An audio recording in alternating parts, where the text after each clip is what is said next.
Good evening, everyone. Yeah.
We'll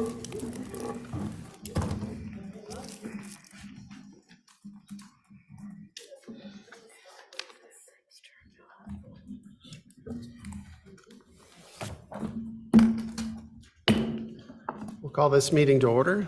The Orange County Board of Education pledges to its citizens to conduct its business in a courteous and productive manner, showing respect to fellow board members, staff, and its citizens. The board asks its citizens to conduct themselves with the same courtesy towards school personnel and each other. A moment of silence will be observed before each meeting. The board asks that you check your cell phones and other electronic devices to be certain they are either turned off or on vibrate to avoid interruptions of the meeting. And we'll start with the Pledge of Allegiance. I pledge allegiance to the flag of the United States of America and to the republic for which it stands, one nation, under God, indivisible, with liberty and justice for all.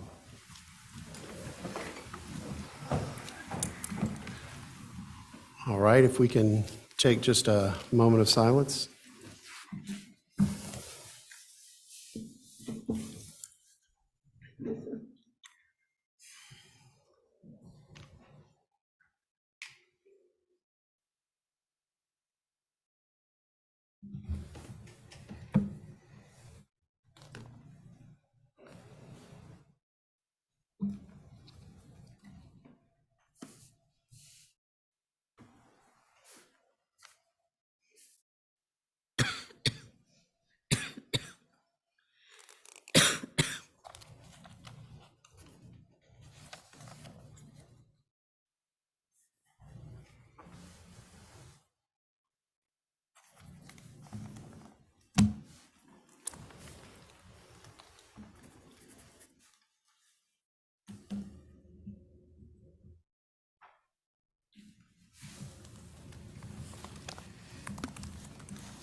All right, tonight we're going to get started with recognitions. Dr. Felder, do we have recognitions? Okay, well, good evening, Chair Atherton, Vice Chair Purcell, to the entire board, to all of our students, staff, and families and community members.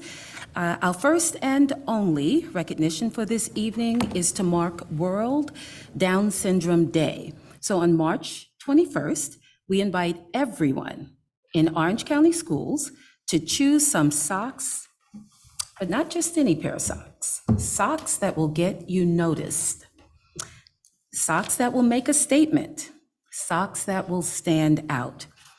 They might be mismatched socks, got a few of those, or your craziest and most colorful socks, whatever strikes your fancy. March 21st would be the day to wear them. So the whole idea is to start a conversation.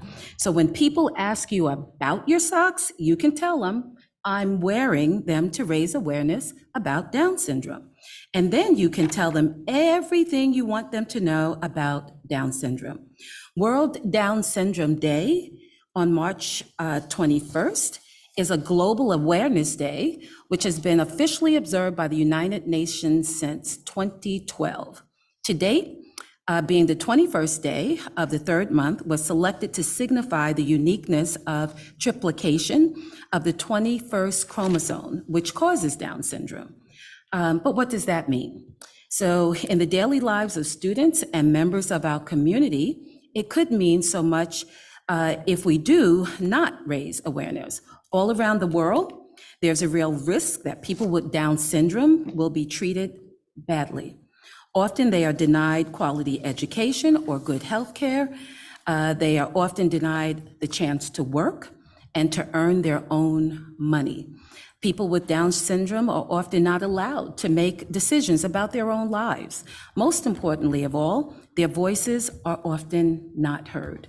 So we know that this is not right, and we know that we can make a change. That's why we hope you will join us in rocking lots of socks on March 21st to help Orange County schools raise awareness about Down syndrome. For starters, you can learn more on the web at www.worlddownsyndromeday.org.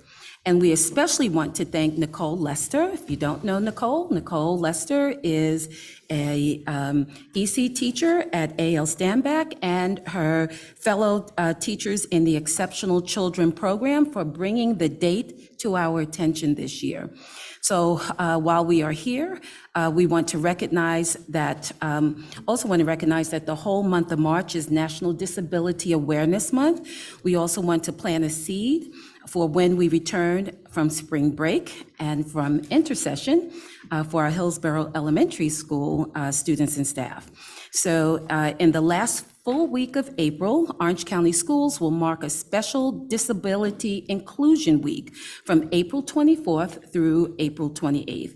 We are very excited for this opportunity here in Orange County Schools, and we look forward to shining a spotlight on the many ways our students, our staff, and community can create a sense of belonging that embraces all of our children. So to recap, what are we going to do on the 21st? Rock your socks. We're rocking socks in Orange County Schools to honor World Down Syndrome Day, and stay tuned for more information on a special OCS recognition of Disability Inclusion Week in the last week of April. So we look forward to bringing you additional information on that when we come back after break. And so before we switch off, would like to turn things over. I understand Lily Herman, who is an EC teacher at New Hope Elementary School, is either with us virtually or she has prepared a short video clip. So Kevin, which is it? I will play the video for us in just a All second. right, it's a video. It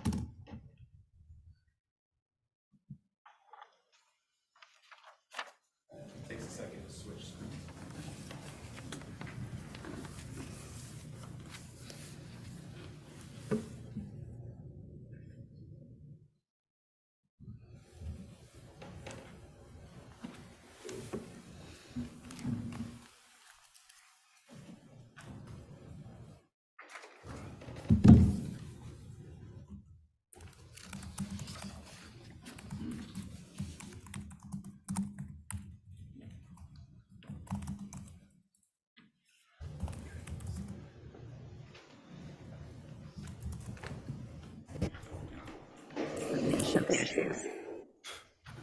Good evening, everyone. I'm Lily Herman from New Hope Elementary. I'm an EC teacher there. And I just wanted to let you know that tomorrow is World Down Syndrome Day, and you are to wear crazy socks. Down syndrome is near and dear to my heart, but also it's a good population of our Orange County school students, and they need to be represented on their day. March 21st through 21 is World Down Syndrome Day because they have a third copy of their 21st chromosome. And you are supposed to wear mismatched socks or crazy socks because the karyotype of the Down syndrome chromosome looks like mismatched socks. So it's a super fun way to celebrate our unique differences in bright and fun ways. So I invite you all to wear fun and crazy socks tomorrow in honor of Down syndrome. It really should be called Up syndrome though, because I've never met anyone with Down syndrome that is not happy as can be. So I hope you all will join me and everyone else wearing socks tomorrow for World Down Syndrome Day. Bye, thank you. Okay. Well, that concludes recognitions for this evening. Thank you, Dr. Felder. Next, we have agenda adoption. I am aware of 2 items to pull from consent. the LETRS stipend fund appropriation, which my understanding is the request is to move that to the fourth quarter fiscal item. The second item is the purchase of the weapons detection system. I would just recommend we cover that right after the consent, if there's no concern with that. Okay, and then I know there was a request to move the budget discussion up to the fourth quarter as well, so we would combine all of those together. Is that all the changes? And just, that's a clarification, so if that budget discussion is about this year's budget, then I'd like to move it up, but if it's about next year's budget, then it's fine where it is. I just can't tell what it. Yeah, that's fair. It was about this year's to next year, so. All right, with all of those changes, can we get a motion to adopt agenda with those changes? So moved. Second. We have a motion and a second. Any further discussion? All in favor? Aye? Aye. Aye. Dr. Moore? Aye. Thank you. All right, the agenda is adopted. Tonight, we have comments tonight? No. No public comments? Oh, yes. Okay. Excuse me, I thought you meant board comments. Sorry. No, I was looking at them. Okay, so before we get started. Yes, we have 5 people who want to speak tonight. so. Okay. The Board of Education welcomes public comments, which are governed by Board Policy 2310 and North Carolina General Statute 143 through 318.17. A person wishing to address the board must sign up prior to the board's regular meeting. Comments will be limited to 3 minutes. When the minutes end, the speaker must stop speaking immediately. Yielding time to other speakers will not be permitted. All public comments should be civil and non-disruptive. Per policy, board members will listen carefully but will not respond to speakers. Who's our first speaker tonight? Donna Gregory is first one up tonight.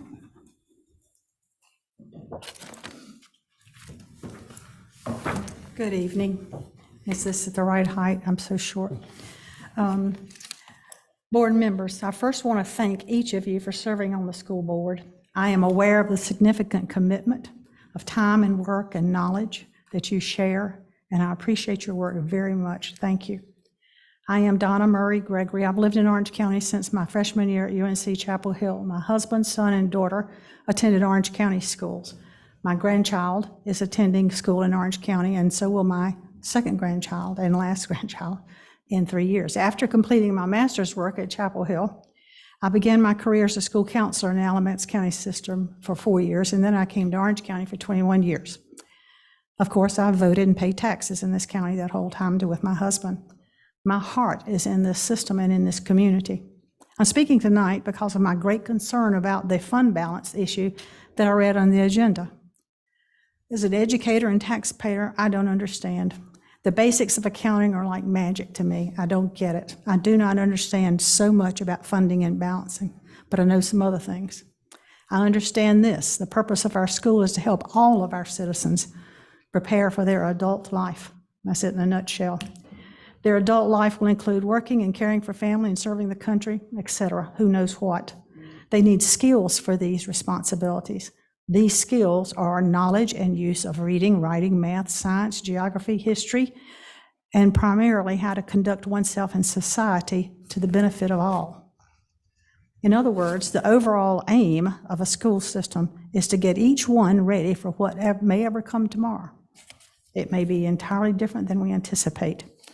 My point is, when I see a request for more money, especially this time of year for this much, the school board that's been elected to serve the citizens of Orange County don't have the meager skills of accounting that I have. It should be better than this. This looks like something I would have done. If this was my family budget, my husband and I would sit down, do a thorough analysis of the financial situation, not taking one step further until we solved the problem. To consider an even more perplexing question than the money, we should consider what our expenditures are getting us. The school system should only be concerned with academic success for all. That includes those components I listed. Quality levels of preparation for all for the next step in life, whether it be military, tech school, whatever. quite frankly, I'm not seeing that in the measurements that we have. They're not in the school building to simply feel safe and feel cared for. That's important. They need that. The staff and the students need that. But feelings are not nearly as important as the facts and the amount of academic preparation and success. I'm asking that this financial issue be professionally looked at. Thank I you. will pray for each of you as you go through this tenure as a board member. Thank you. Okay, thank you. Up next is Robin Mulkey.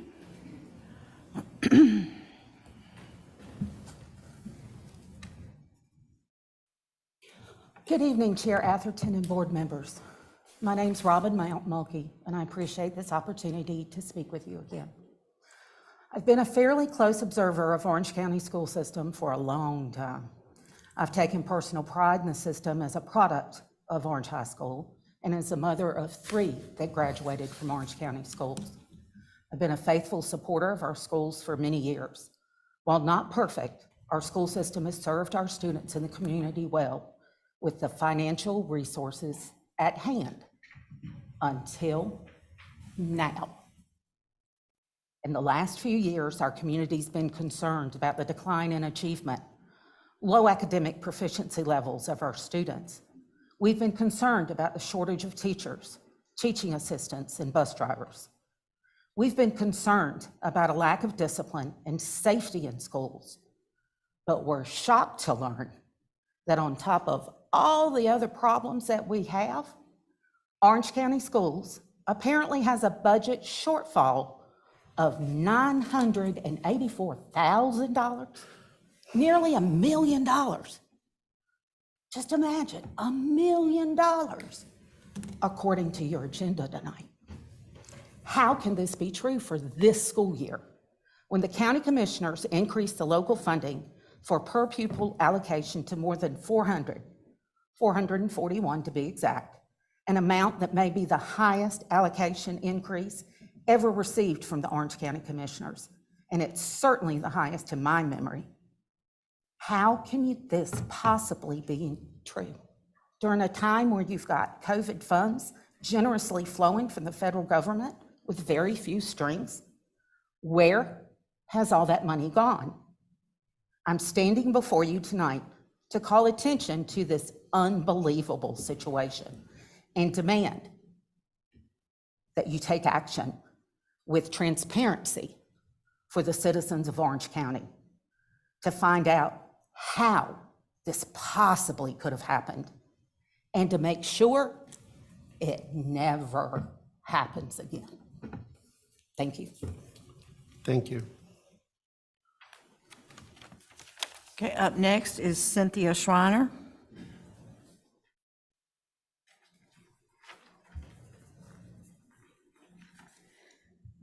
Hello, nice to see you all tonight, and I just want to say thank you for serving. My name, as this was said, is Cynthia Schreiner. I'm a longtime member of the community. I am a local attorney with a very small practice here. I have 5 adult children that attended and graduated from Orange High School, and probably my greatest connection to Orange County schools and my biggest investment, as I call it, is my husband, who taught in the school systems for over 29 years, taught, coached, and mentored thousands of students in that time, and it was a blessing for him to do so. And so we love this community, and we really have deep ties to the school system in particular. And I understand that our county, our district is facing a lot of challenges, some of which were just mentioned by the previous speaker as far as test scores and teacher retention and low morale. But the reason I am here tonight as well to speak for the first time I've been before you is that item that I saw on the agenda was listed as item, I think it was 3B, regarding the budget. And as was said, it appears that we're running a deficit currently of close to $1 million, and that we're not going to be able to pay our bills basically unless we dip into the fund balance, which under my understanding is like a rainy day fund or an emergency type fund. But what troubles me even more is when I'm looking at that agenda item closely, it lists specific items that aren't going to be able to be fully funded, and it states that they were approved. meaning they were on the budget. And then the worst part that I read at the end, and I'll quote it, it says, "The district will realize a total of $984,600 in unbudgeted expenditures by the close of fiscal year '23. I just have to ask, what are these unbudgeted expenditures? Who authorized these unbudgeted expenditures? To whom were they paid? And how on earth did we get this far in excess of our budget? And then there were suggestions made of how possible ways to save money, one of which was no snacks at teacher development events. That begs the question, what are we spending on things like this if that's supposed to be taken seriously as a way to meet this shortfall? So I'm just asking, was the board even aware that this was happening? And is there any oversight mechanism that could have kept this from happening? I think the community deserves answers. Teachers do, students do, parents do, taxpayers do. And I'm asking you to look into it, and I'm counting on you to find those answers. Thank you very much. Thank you. Okay, up next is Gretchen Smith.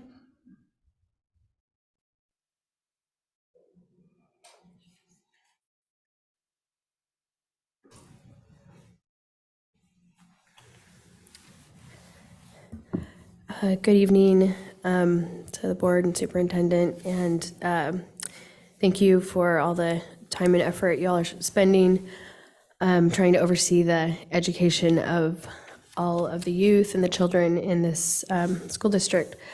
I have some questions about one of the items that I'm not sure if it matters now because it sounds like it's been put to a different time, but the security systems and the I understand the funds are already there and budgeted and for these items. And looking at the contract, I can't really tell necessarily what, aside from the fire things like access control systems, surveillance services and equipment, high security control systems, maybe those are the metal detectors. But I'm just wondering if all of the possibilities have been exhausted with what each of these things will bring and their effectiveness. I see that it's a statewide convenience contract, and so it's used in like a lot of different organizations, buildings, schools, but I don't see in a place where in the contract where it accounts for personnel to run the equipment like a metal detector. And I'm just wondering, like when we go to, say, the state fair, we walk by a table and our belongings and ourselves are swiped with a wand. Could that be just as effective and much less expensive than some of the equipment that is proposed? And we already have, and I heard possibly more officers, being present that could possibly do something like that when things have to be checked anyway with personnel when you have a metal detector.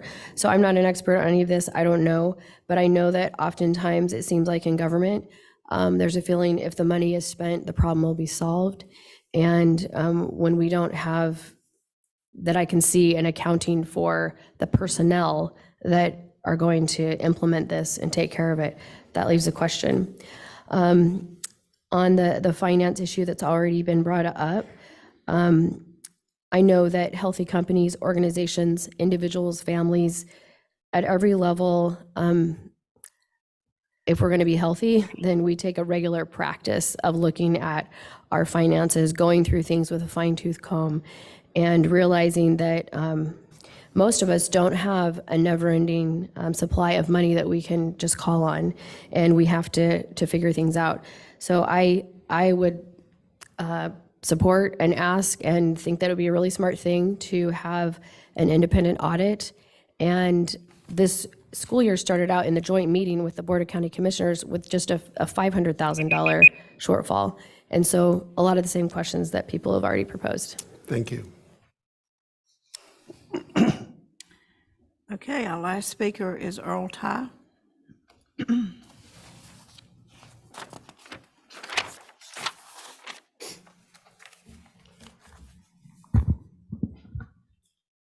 Good evening. My name is Earl Ty, and I appreciate the opportunity to be here to speak to you all tonight.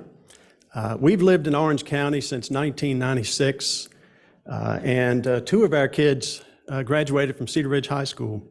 I coached and served on the board of HYAA for about 10 years, and I volunteer as a teacher in the middle school program for the youth at my church. Professionally, I worked at BB&T for 35 years and retired just a few years ago.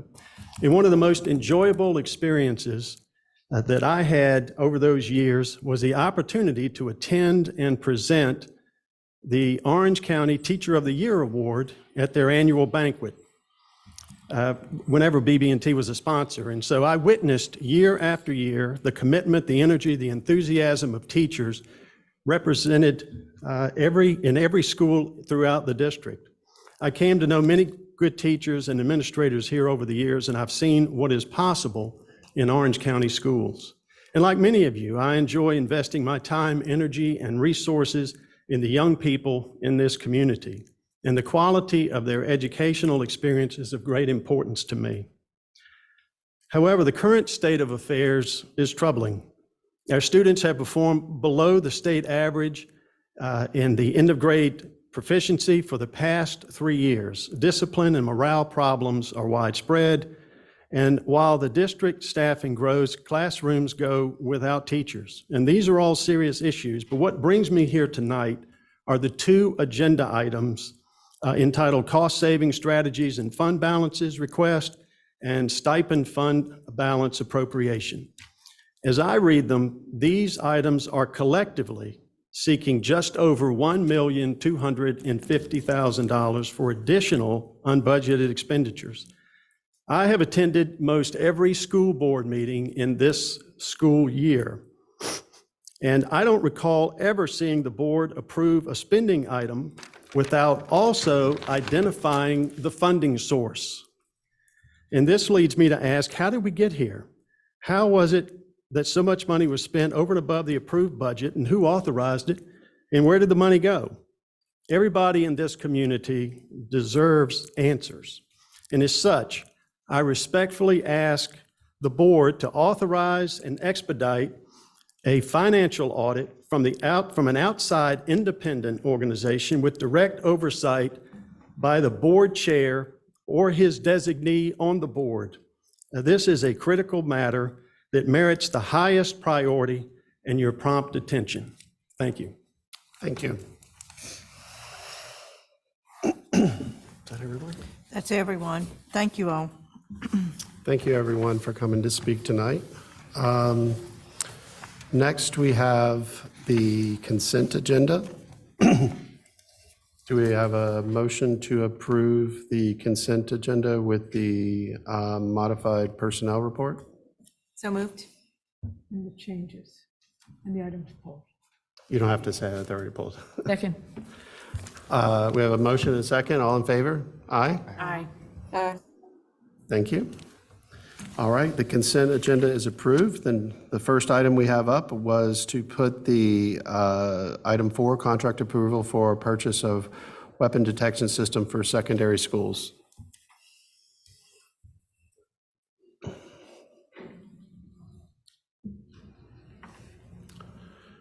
So I'm not sure we need a full discussion on this.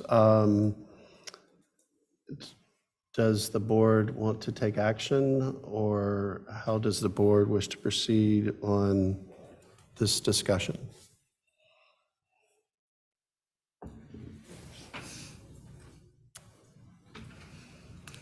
Okay, is someone wanting to table this or have it come back in a different form, or?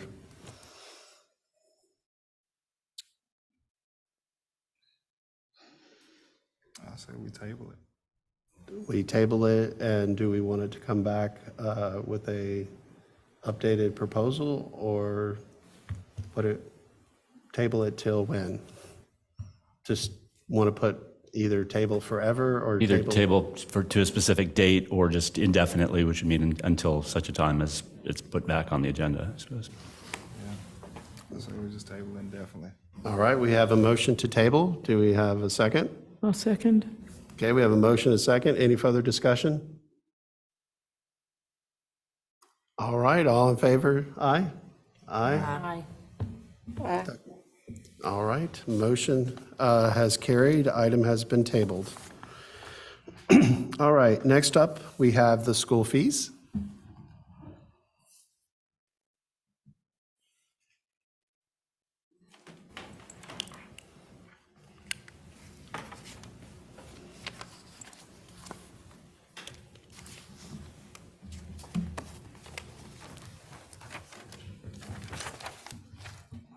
Good evening, Board Chair Atherton, Vice Chair Purcell, Board members of the Board of Education, Dr. Felder, Superintendent.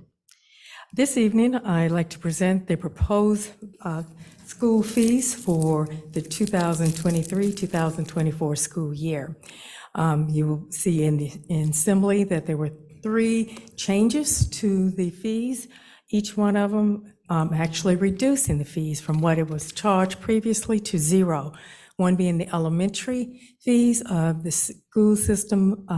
The cabinet voted that the school system will support the purchase of musical instruments at the elementary level. Some use recorders, some use ukuleles, so we will work with our elementary schools to look at the purchase of the instruments to support the program. Second, at the high school level, the chorus library fees is no longer needed, so that was reduced from 20 to 0. And the last being the district and the laptops. We no longer charge for any repairs to the laptops, so that was also removed from 20 to 0. All right, Sarah? Just a couple of quick questions. So one is, what is the expected cost of the musical instruments? So if the district's going to be doing that, how much do we expect to spend? The last time the fees were charged was $5. Elementary schools are saying the increase is now $7, around that amount. And is that per pupil? Like, how much does that add up to? The total. What's the total? Do you have the total amount, or maybe Ms. Rath? Do you know the total of that? No, I don't have it, but I can certainly get that information for you. In some cases, depending on what instrument students are using to support the music program, it's not per pupil, it will be per class. Right. Mm-hmm. Yeah, I mean, I think it would, I support this general idea, and it doesn't seem like it would be a huge amount of money. You know, $20,000 or $30,000. I don't know. Well, I guess it depends on how many of those larger instruments you. Do we know what the source of the funding will be? It's proposed that it will come from the C&I budget. Okay, so you think you have room in the budget to cover this? For next year, we will. Oh, okay. And then just the laptops. So I didn't realize that we had stopped charging that, and that actually adds up to a fair amount of money, like $140,000-ish. And so because we're now using Chromebooks, we're okay with that loss of $140,000. Yes. Okay. Because it's under the warranty. Okay. Good. Can I ask a question? Sure. I know in the past, students ordered their own recorders and they could take them home and back and forth. Are we ordering recorders for every student to have one? Or is it going to stay at the school so that next year's group of 4th graders can use it? We've started some conversation around that piece, whether or not there will be for individual use and it's like a consumable item, or if indeed they're able to reuse. In some cases, some schools have been able to reuse, but we will be working with the elementary to determine whether they will become a consumable item or if it will be for class use and reuse. Okay. Thank you. Any other questions? All right, this is an action item. Do we have a motion to approve? So moved. We have a motion. Do we have a second? Second. A motion and a second. Any other discussion? All in favor, aye? Aye. Opposed? Have none? Motion carries. Thank you. Thank you. Next, we have the 4th quarter fiscal year 2023 cost saving strategies and fund balance request.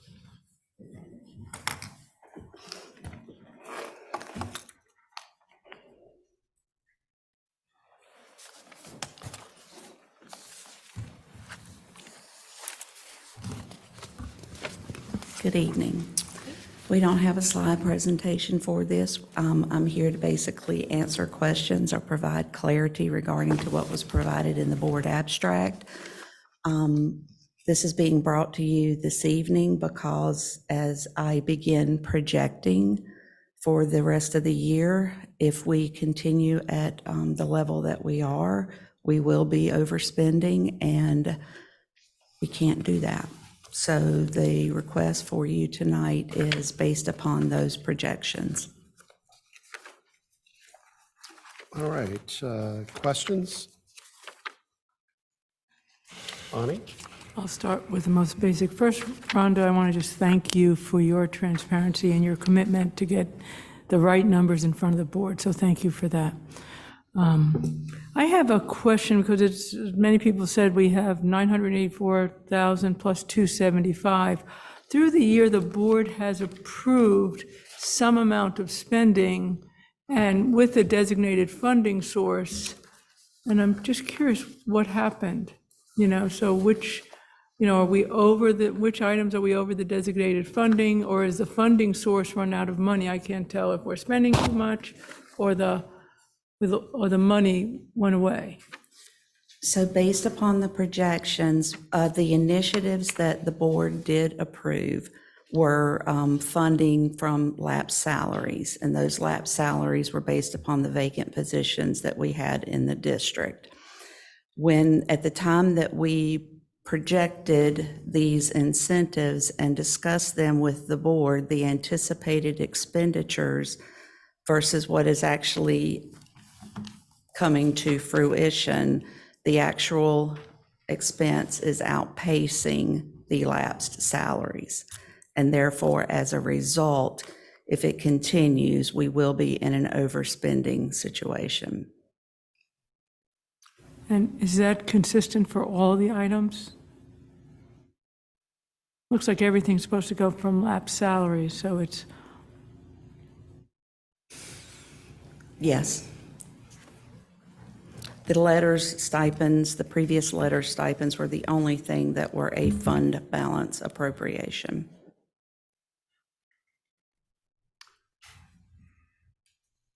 Carrie? Yeah, thank you. Thank you, Ms. Rath, for bringing this to our attention. And I went back over the last 6 months and looked at items we'd approved, and sometimes in Assembly, I feel like we had sometimes conversation, in the meeting that wasn't always captured in the abstract and Assembly, but it seemed like number one, our first approach was to capture everything with ESSER as possible, which was always, there was always some movement with what was going to get captured. And then number two, lapsed salaries, and we frequently did say in some of our board deliberations that fund balance would be the last resort. I recall that being part of our conversations. And so it seems like that this is moving parts. And also, my understanding from the abstract is it's around 500,000. Out of the 900,000, you're anticipating, let me see where it is. 500,000 is what would be, is what you're needing to which point, to get us to which point? The 485,000 that is referenced in the board abstract is the request for fund balance as a safety net for the projections, should those projections be realized. Okay, thank you. Okay, others? Dr. Moore, do you have any questions?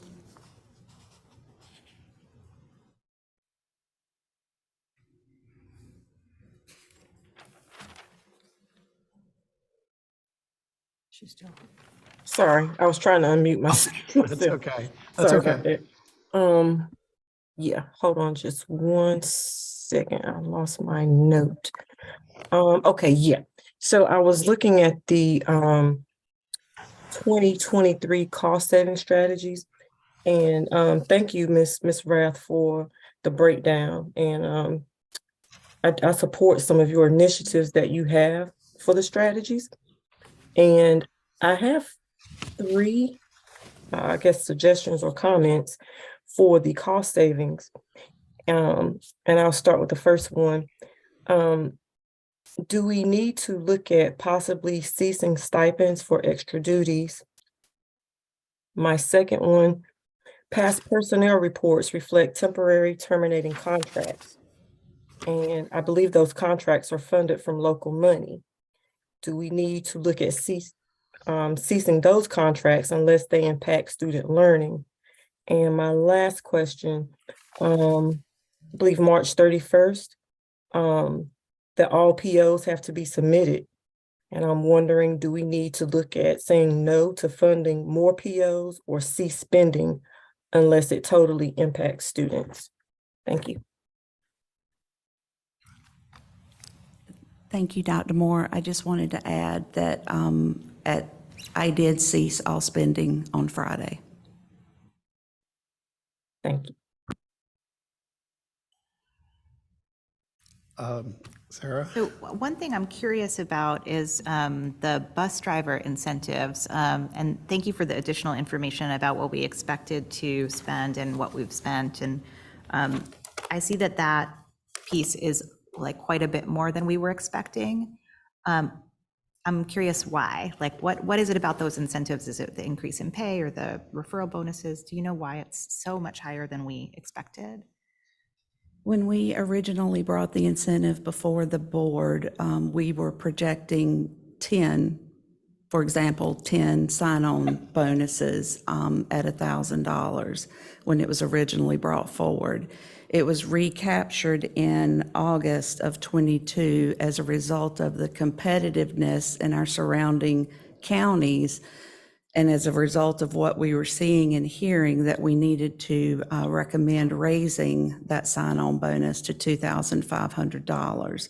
So at that time, it was approved to raise it, and as a result, that has increased the cost, and it has just been higher than it was anticipated. I can say it worked. Right. Well, I mean, and I mean, that just one reaction to this one, it is significantly higher than we were originally thinking, but we are not in the same bus driver shortage situation that some of our neighbors are in.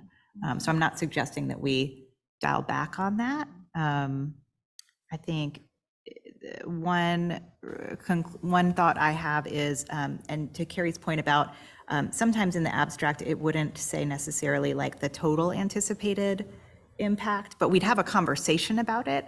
But it would just be helpful, you know, we sort of had a first anticipated amount we intended to spend. Then I think there was probably another anticipated amount we intended to spend when we raised that. And so just for the future, being able to understand that story, I think over time is helpful. Yeah. Carrie?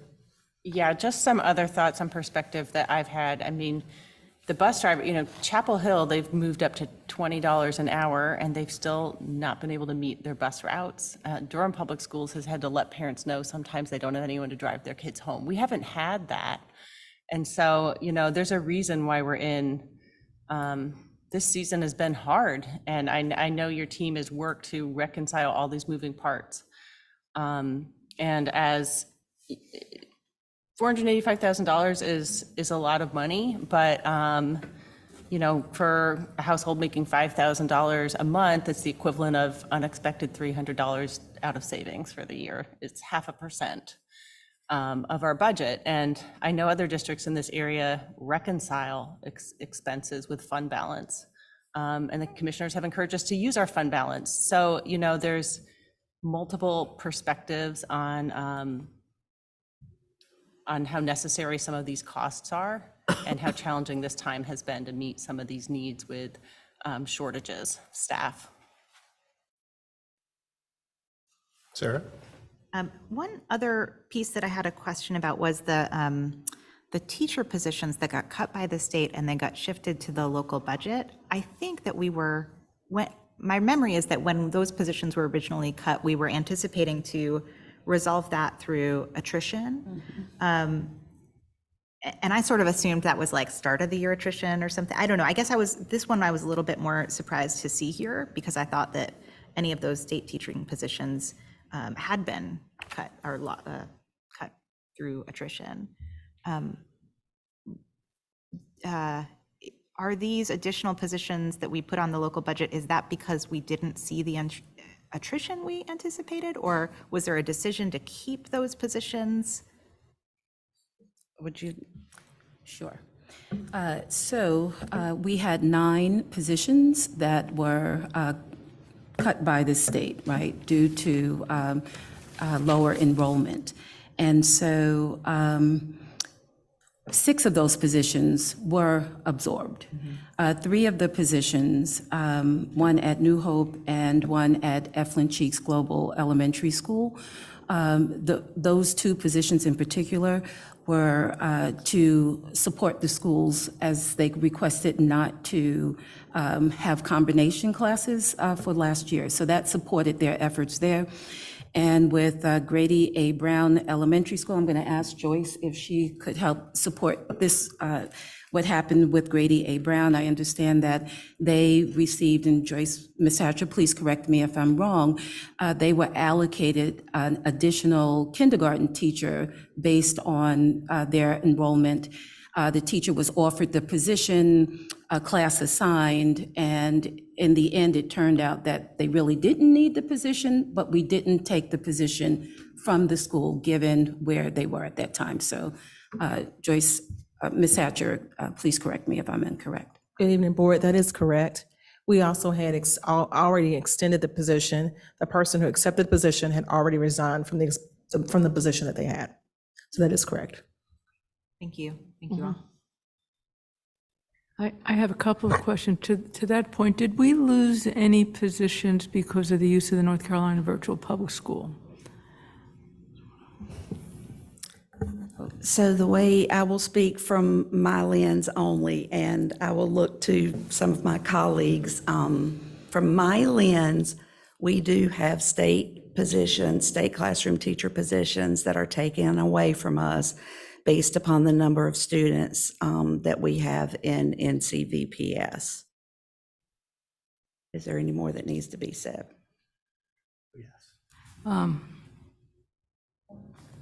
If I, hold on, Brian. I'm curious on. There's a follow-up.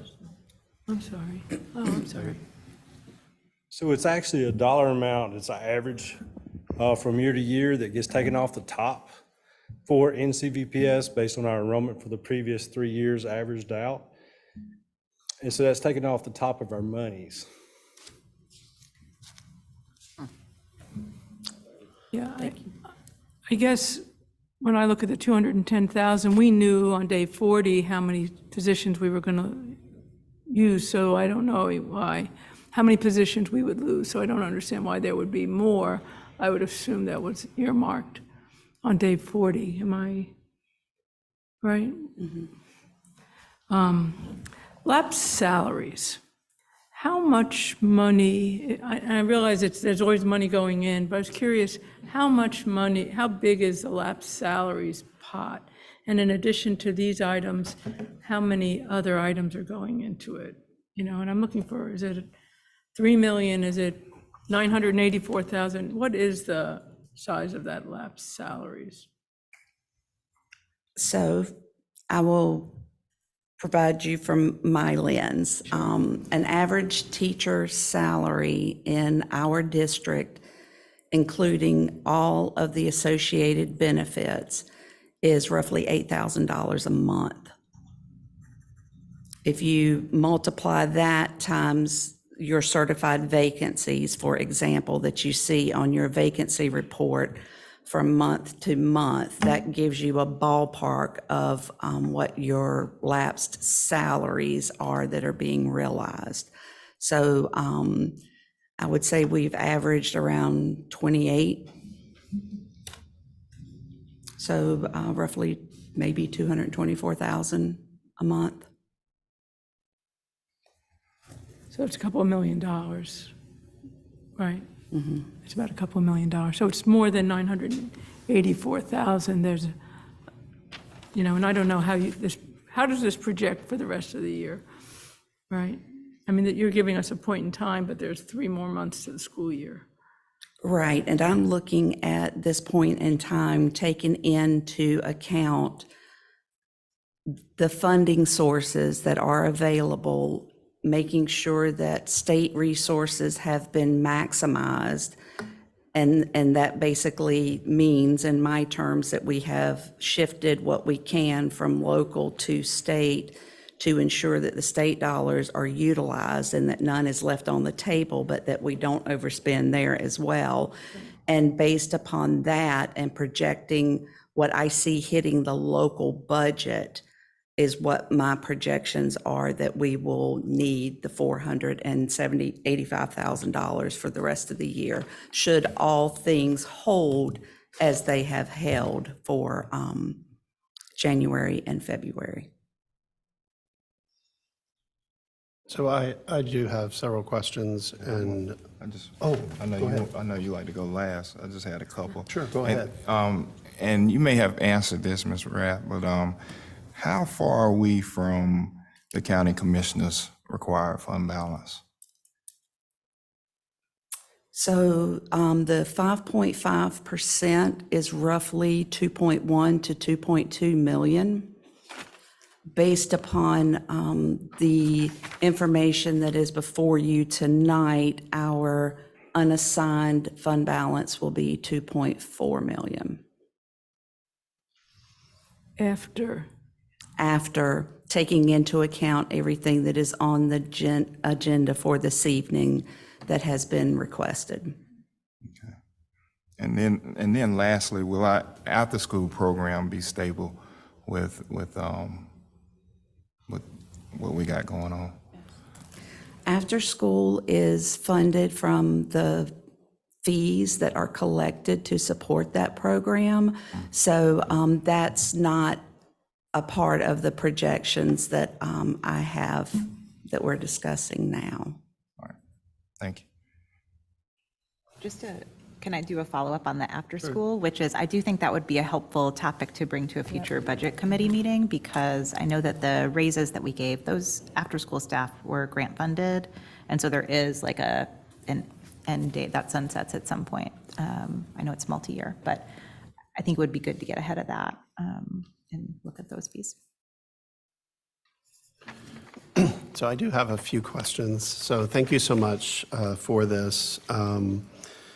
You know, I will say I was surprised to see this. I did not know this was coming. I know that no board members knew that. I do know the budget chair did not know this. So I appreciate it coming, because we definitely need to have a conversation on it. I've gone through, as many through our past meetings and such, and you know, as I looked through the cost-saving strategies, I was surprised too to see kind of the snacks and non-essentials. Can you tell me what the district spent so far on snacks and food at meetings? Or just an estimate of what it would be, or what it might be? The last time that I looked at this, and everything that I have taken into account here is just what has been charged to the local budget. So I don't have any perspective of what that would be to answer you right now in regards to the local budget, but overall, I would guess 15,000 to maybe 17,000.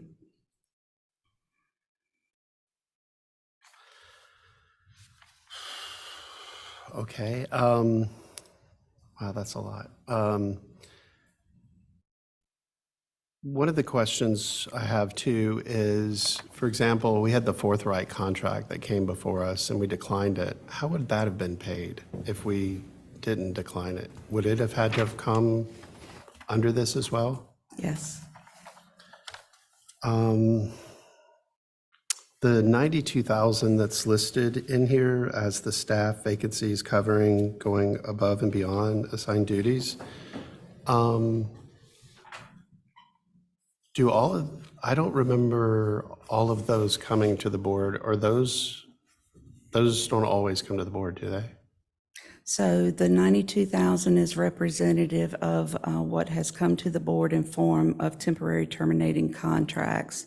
as well as extra duty stipends, which would not have been on a board personnel report. Okay, so some of them are not. Okay. Let's see. Back in, I think it was on a board meeting in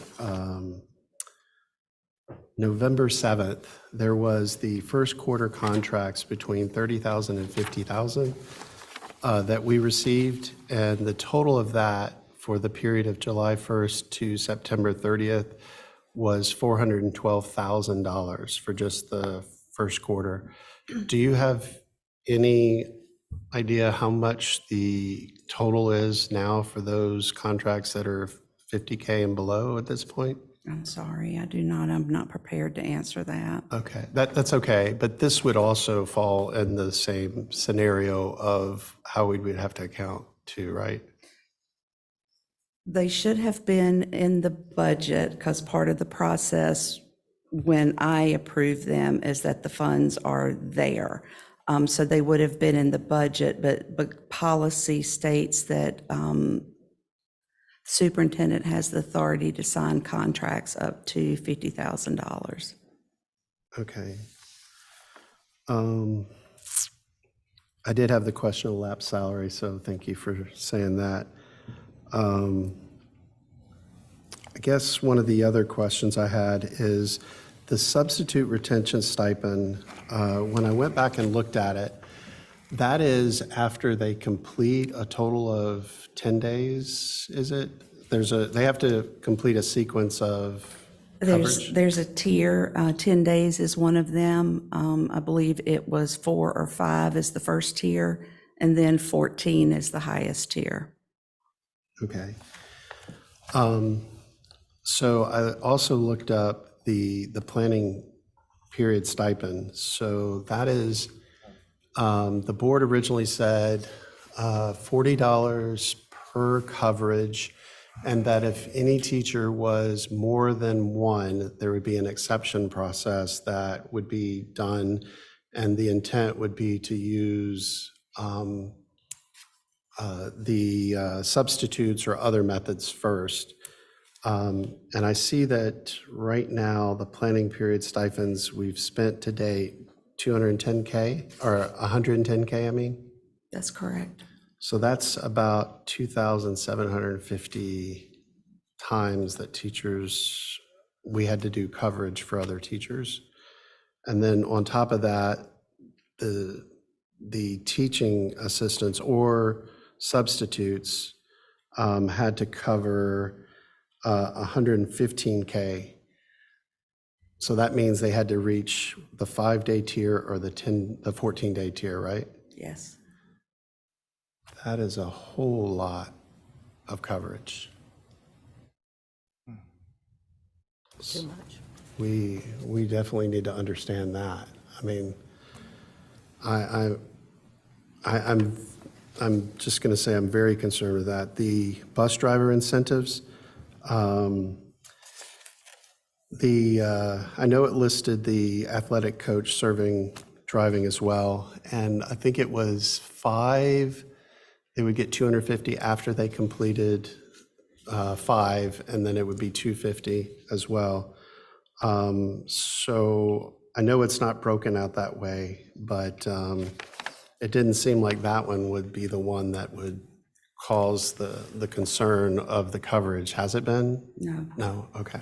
Well, can I ask a simple? Sure, I'm going to step back and let others I have ask. an easy question, and I apologize for not knowing the answer. What was our original allocation for LETRS stipends? I recall the original board request was 275,000 was the original LETRS stipends. So any sense on, and that's 1 year, 2 years? And I was curious why it's doubled. I'm going to ask the expert. Good. To give context in regards to the number of people and the cohorts and why we're seeing such an increase in that stipend. So when we came to you in February of 2022, sorry, when we started our journey with LETRS, what came to you that evening was the opportunity for our board locally to add stipend to the $165 stipend that is allocated by the state as part of Senate Bill 387, or you may know it as the Excellent Schools Act of 2021. When that funding allocation came through PRC 085, it comes with a lot of stipulations around it is only for the 6 hours per unit of live training.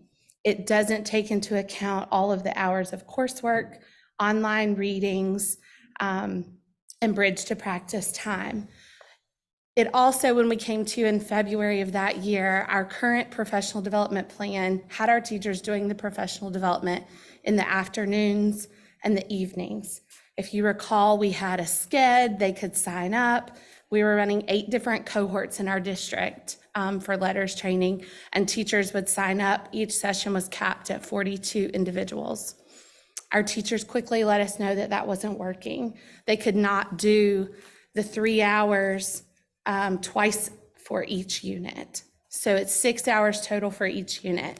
So in our survey, 80.3% of our teachers said that they needed that training to happen at a different time for them. So we offered them different opportunities of whether they wanted it on a teacher work day, if they wanted it in the afternoons between 3 and 6, if they wanted it in the evenings between 6 and 9, or if they wanted to go on Saturdays from 9 to 12.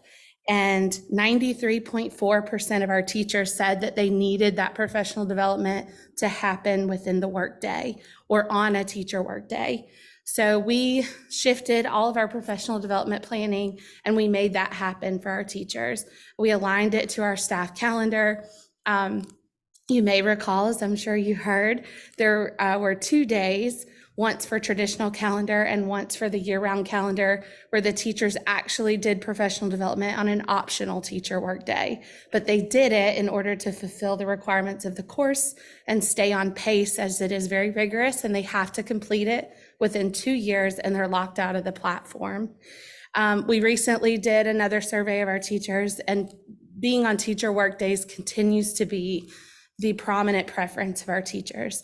That's when they can engage in this really heavy PD. The result of that is that we cannot pay the $165 portion of the $200 stipend for each unit out of PRC 085, because then we're double paying them for the same hours of labor.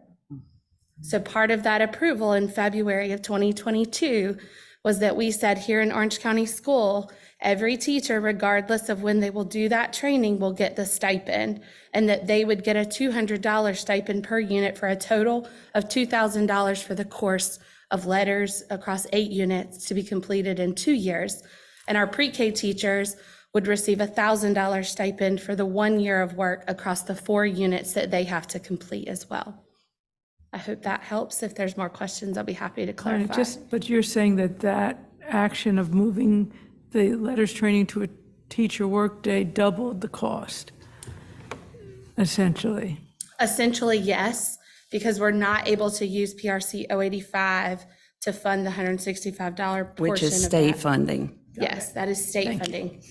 But we are then able to use that funding to support any part of our literacy and intervention plan that it's approved as part of that same PRC allocation. We don't get any PRC 085 allotments until that plan gets approved by DPI, and that includes all of our literacy intervention planning, all of our standard treatment protocol for all 3 tiers of instruction, as well as summer programming allocation and teacher recruitment planning. That's all in that one plan that I submit every fall. Thank you. So just to make sure that I understand that, you're saying that the money that would have come from that state funding for part of the stipend, we now have to cover, but we can use it for all of those other things that you, Yes. some part of all of those other things. Yes. Rhonda and her team work with me to move the funding within the PRCs and local and state to make it all fit and make sure that we're getting the resources aligned to our literacy instructional plan and into the hands of our teachers. So a lot of things last year that went into the hands of our teachers were decodable text.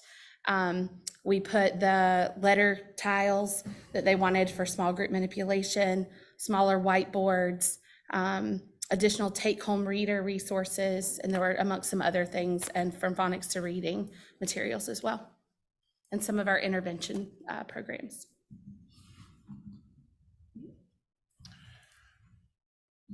So one other question I had was, as I looked through the cost-saving strategy items, the original ones that are listed for us were all from the LAP salaries, or that was what we were projecting to do. All of the items listed on the cost savings would not be from the LAP salaries, right? The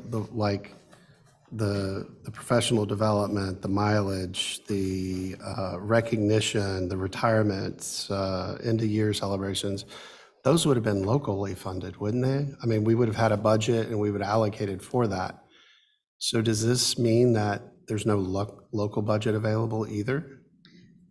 Based on my projections, we will overspend the local budget $485,000 if we continue to hold pace of where we have been for January and February.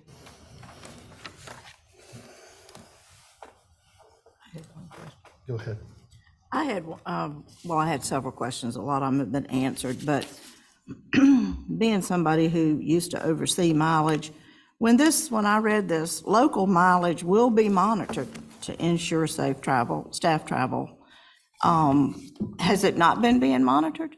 Because that, to me, that makes me sound like, okay, we're gonna monitor travel now and people are not gonna be able to use travel as they have been in the past. Is that the way I'm reading it right, or is it not? Tell me if I'm wrong. From my lens, I can say that the mileage that I look at is ensuring that it is compliant with the policies that we have in place. I believe this initiative was put into place along with, this is state level, one cost savings for fuel savings and a way to ensure that local courier is being utilized versus someone hopping in a car and taking paperwork to another location, ensuring that trips are coordinated so you don't have individuals who are leaving a school, going to bank to make the bank deposit, going back to the school, then leaving again to come to central office to bring paperwork, then going back to the school. That's how I interpreted that cost savings initiative. Okay, so good practice is being put in Did you want to add place. anything? Yeah, I just wanted to add, it's always monitored. I think what we're asking for is additional conservation, additional, take away some of the discretion and make sure that as we are conserving resources, this is an area, and we've done this before. We have locally fuel conservation plans, level 1 through 3. We felt like as we were monitoring reductions, this would be a great time to put that in place because it is something that we can control to a certain degree. And also looking at alternatives, which would be cost savings as well. Can I ask, as long as Patrick's up there, can I ask about the custodial piece? Yeah. I saw there's a couple $100,000 there where we're expecting to spend higher. And I know that, I think our last extension was through the end of the school year. So I'm just curious, like where the additional cost there is coming from. Yeah, so we anticipated coming off of COVID, higher services across the board, and we have experienced that. We are in the process of working with getting the RFPs and the new bids in.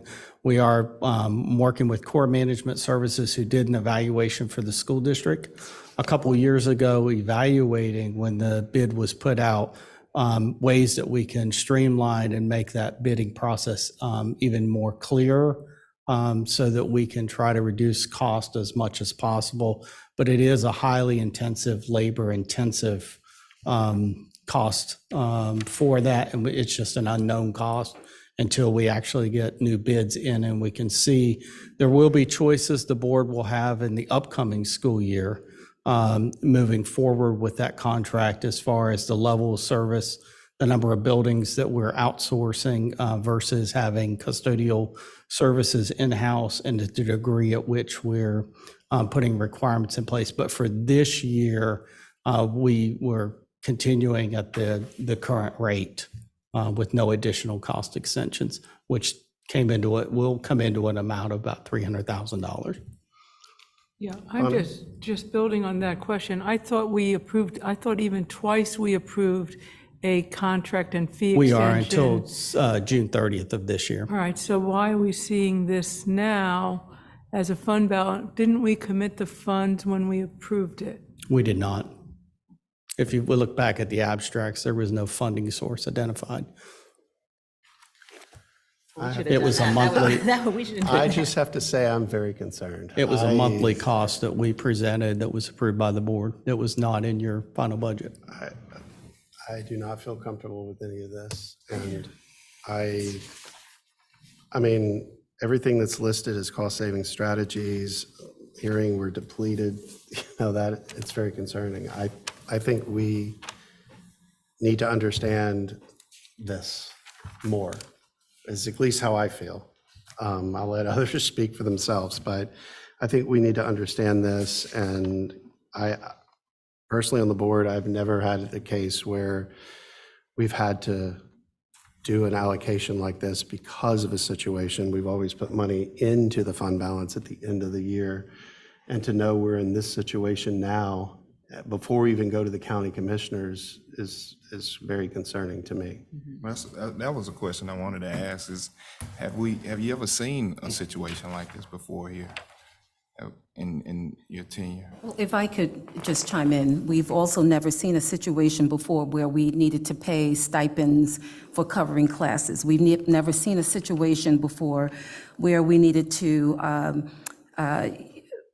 provide incentives for bus drivers. So we've never seen a situation before where we had to have a substitute retention stipend. So a lot of this is an outgrowth for COVID. Let's be clear about that. So yes, these would be new items. Again, I'm concerned that the local budget, it's gone. We cannot use that for this. We're using lap salaries. So there's other items that I guess we don't understand that we should understand of the spending. So I get that we're also coming off the highest per pupil from the county and the history of Orange County. So I'm just concerned. I think we deserve to have a deep dive into this. I think, go ahead. Oh, sorry, it's not picking up on that point, but it was picking up on the thing that Dr. Felder said earlier, which was like, when I look at most of these, they must have been very difficult to project for, because who knows how much we would have used any of these in this context. So I just, that piece to me, I sort of understand why we're further off than we initially anticipated, especially, I mean, the substitute incentives we first approved in 2021, it looks like. So that's just all I wanted to say, is I think it's reasonable that we're landing in a different place, I think, than we'd initially expected. We are landing in a different place, I believe, and COVID, we're still feeling the effects of COVID, and I understand that. And I appreciate Rhonda putting the time and the effort, and I know this was not easy. But I do think that we need to do something where we are understanding more about going forward and looking back at what we have done and then moving forward. So I would say that it would be to our benefit to get an auditor in here, an outside auditor, and not looking for anything in finance or anywhere that anything went wrong, but looking to see what we could do to not end up in this position again, because we're getting ready to go to the county commissioners with a budget, and I just wonder how that's going to go. But that's just my thought, just sitting here thinking. Just a question about the audit idea, which is, I know that we're audited once a year through a, professional process State. already. So, yeah, just clarity about that. I just don't, we just had that auditor come in a couple of months ago. So. It's not really the same kind of audit of looking at the financials and the transactions and the controls, which is how Rhonda runs the books all the time. I think we want a deeper dive into the transactions that are hitting lab salaries, the transactions that are hitting the fund balance, the transactions that are hitting our local budget. I mean, it's an interesting thing. I think on the LETRS stipend, had the district come to us and said, we're about to double the budget because of this scheduling problem, I think the board would have considered it, and it would have been different. Or even the Bud Group, the contract. I remember approving it, and I don't remember, it's like, usually you in particular, Ron, are so careful about letting us know if we're about to draw down the fund balance. So I think somehow the hard part is the surprise, is having this come to us, and we didn't know it was coming.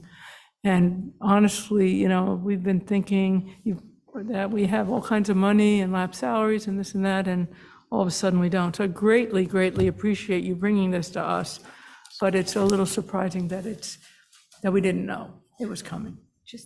Excuse me. Dr. Moore?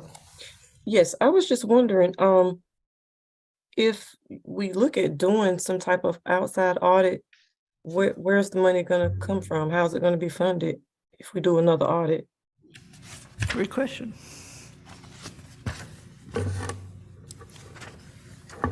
Carrie? One of the issues that I think we have to spend some time, and we've referenced this, and I know we're all aware of this, but we're using lab salaries, a lot of this to cover classrooms where there are vacancies, and yet we've lost some of that state funding. So some of that rub we really have to grapple with is some positions that we can't afford. And I know we've kind of waited for that to sort itself out. Dr. Feller, you mentioned certain positions had been absorbed. Rhonda, maybe you mentioned that, I'm sorry. But I think that's just a really tough conversation about, funding that we've lost for certain positions that we would like to continue. But we're basically covering a classroom where there's a vacancy with a lapsed salary, but we're still paying that cost. And if we had the position filled, it's almost like we wouldn't really have the money for the filled position. Sarah? Just one specific thing that I think we could consider moving forward that would be really helpful is, when we're approving different requests, when it is something that's proposed to come out of fund balance, a lot of the times we'll look at how much do we have left in fund balance and that kind of thing. And I do think if there are a fair number of things that we expect every year to continue to fund using lapsed salaries, it could be helpful to do something similar to be able to see what have we already committed from lapsed salaries. So I know that the actual lapsed salaries change constantly, but it could be helpful to get a sense of how much wiggle room we think there might be in there when new things are coming forward, like we anticipate funding this from lapsed salaries.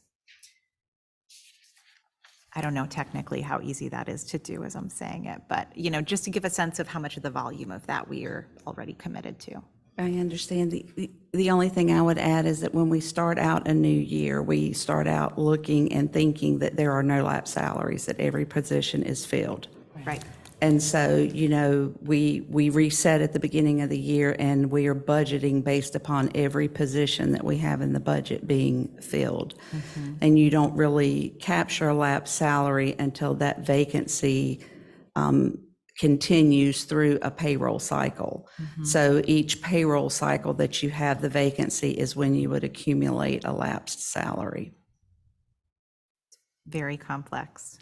So the concept, hopefully, we can consider. Yeah.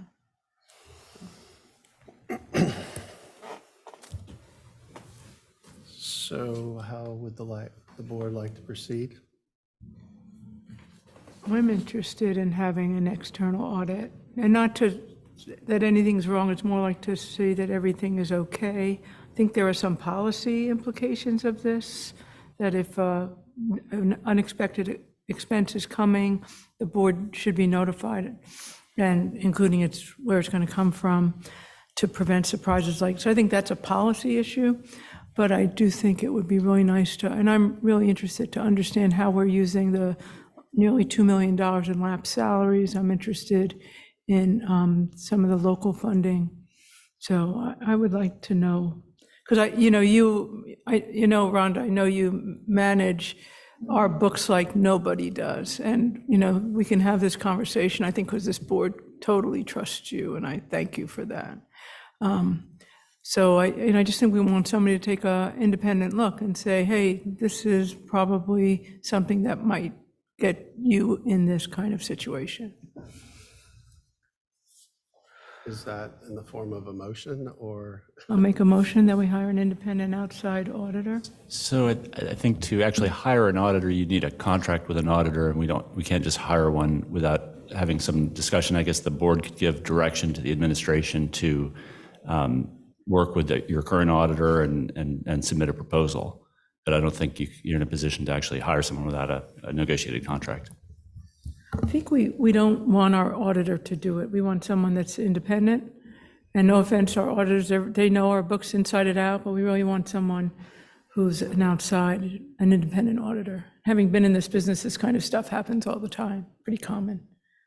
I just want to be clear that the audits that we get done every year are done by an independent auditor who audits most of the school districts in the state of North Carolina. And they look at our It's not like financial. an Orange, just for the sake of anybody watching this meeting, it's not an Orange County Schools employee. I understand. It's an external, We understand. independent audit. Yeah, I was a partner at PricewaterhouseCoopers, one of the biggest firms that did this, so I get it. It's different, but we would just want a different firm. I think our firm is a regional firm, a local firm, or a regional firm that specializes in schools. They are in the state of North Carolina that specializes in K-12 finances. Yeah, which is great, I think we'd like a fresh view. I think I would like someone that's independent, that understands K-12 education, finance in North Carolina, as opposed to So someone. Bonnie, are you asking the administration to find, or Neil, or who? I- Who are you I- asking to find this? Well, my instinct says that it should be the board. I don't know if it's Neil. I think it's the board. This is a board initiative. It can be a board initiative, but the board won't go find the auditor. We would have to request Neil to do that. That's the only reason I'm asking. It would be done through Neil, or. And I don't know what Barrington Smith's relationships are. Does Barrington Smith? We work with a lot of school districts, and so we've worked with a lot of auditors. So if the board's interested in a list, I could probably compile one without too much trouble. I'm open to other suggestions from the board. I'm just thinking about how I've seen it done. I would be okay getting a proposal back from Neil to at least understand it. And to be clear, I could get you a list. I don't know what the proposal, like normally the way these things work is you can have professional staff meeting with auditor and talking about scope of work and all that stuff. It's more challenging if the board wants to do that directly. Bring an auditor in here it would be an open meeting and have a sit down. You could do that. The alternative would be I could bring you names. I would just ask colleagues to share with me any auditors working with any school district clients of ours, and then that could be presented, and the administration could bring you a recommendation. I'd be You have the full interested in list. getting names, sharing the problem that we see, and getting a proposal based on what they think the scope of work could be. Very focused, and it could be very broad. I think there's some focused things that we're interested in that might give us the answers that we want. But I think if we explain the problem, then I think we can ask for a proposal based on that. Excuse me, Yes, Dr. Moore. I just want to raise my question one more time. How is this going to get paid for the audit? So Or Dr. what Moore, funding source? so Dr. Moore, until we know what the cost is, I don't know how to answer that. Okay. So this is just getting a proposal and a cost. This is not, as Neil pointed out, we can't just approve a Contract doesn't audit exist without, yet. yeah, without knowing what it is. So this is just getting a proposal back on what that would cost and then discuss how it would be funded. But I mean, I think what Bonnie was saying earlier, and Neil, it's really important to define the scope of work, because I'm not clear when we say audit, to the point about like, this is very different than the other audit we get. I'm not even clear what this audit would be precisely. So we need to have conversation about that, I would think.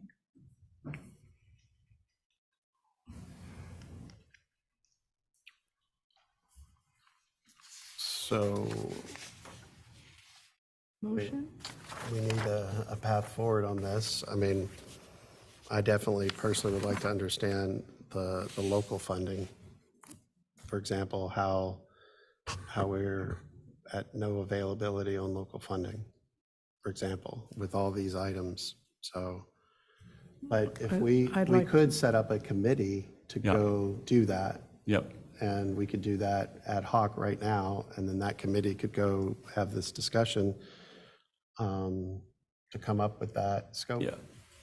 Yeah, I think you need to have some delegated authority, practically speaking, or else you're going to have an auditor come back to a meeting like this to talk, for however long about, and then come back again in 2 weeks and talk again. I mean, that's just not really feasible with a meeting schedule. But I agree, you could set up either authorize as an individual or two, or set up a committee to have discussions with auditors. We would start with a list, and I guess have to winnow that down unless you want to meet with all of them. And then bring back, the committee can make a recommendation to the board on which firm to hire and the scope of work and the cost. Does the board have an objection if Rhonda is on the committee? Because she knows so, I don't know how to have this conversation without Rhonda being in the room. Yep. Right? I would not. No problem with that at all. I mean, she's the expert. Can I just raise, Will, you made a comment that there's no local funding, but I thought Rhonda said that after this request, our current unassigned would be 3 million, and with the BOCC guide of 5.5, it should be 2.5 to 2.1.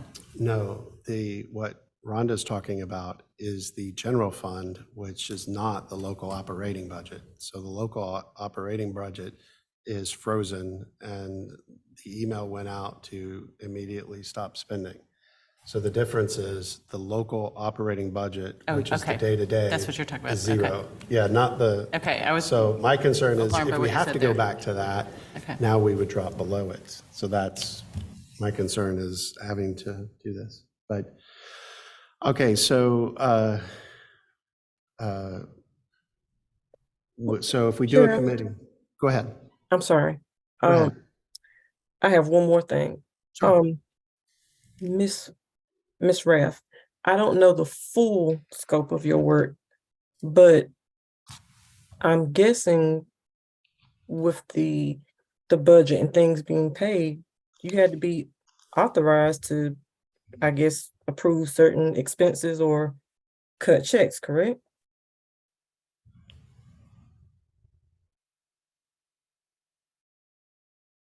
I'm not sure I understand what you're asking, Dr. Moore. So per state statute, I have to, theoretically, I'm supposed to pre-audit every expenditure to say that the funds are available for those to be expended. If it's not a pre-audit signature on it, I don't have to pay it per state statute. Am I correct, Neil? For the most part, yes. Yes, but then That's a short way of saying it, but yes. Yes, you basically, how do you not pay for something where someone has delivered you services when someone approached them and asked for that to occur?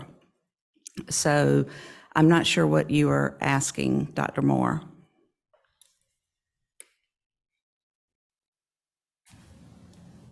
Was the superintendent aware, I guess is what I'm trying to ask you about this financial situation that we're having right now? I can answer that. Yes. When I was made aware, I was made aware. Yes.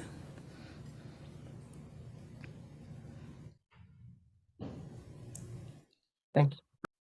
So I guess the question that is in the room at this point is, so I know that, for example, the incentives that we approved, the 75K, when we originally talked about it, was kind of talked around the lap salaries, but when we actually approved it, it went straight to fund balance. When did we know we were in this situation? Are you asking me? Yes. From my lens, I have been looking and projecting this since late December, early January, and have been having internal conversations in regards to concerns of being over budget. Thank you. So how many people do we want to have on the committee to look into a scope? Many as want to be. Okay, who would like to be on that committee? I would. Okay, so Bonnie, Sarah, I will if you want me to, whatever you want. and, all right. So we have 3 members. Who's the we third? need- Who's the third? Ann. Ann?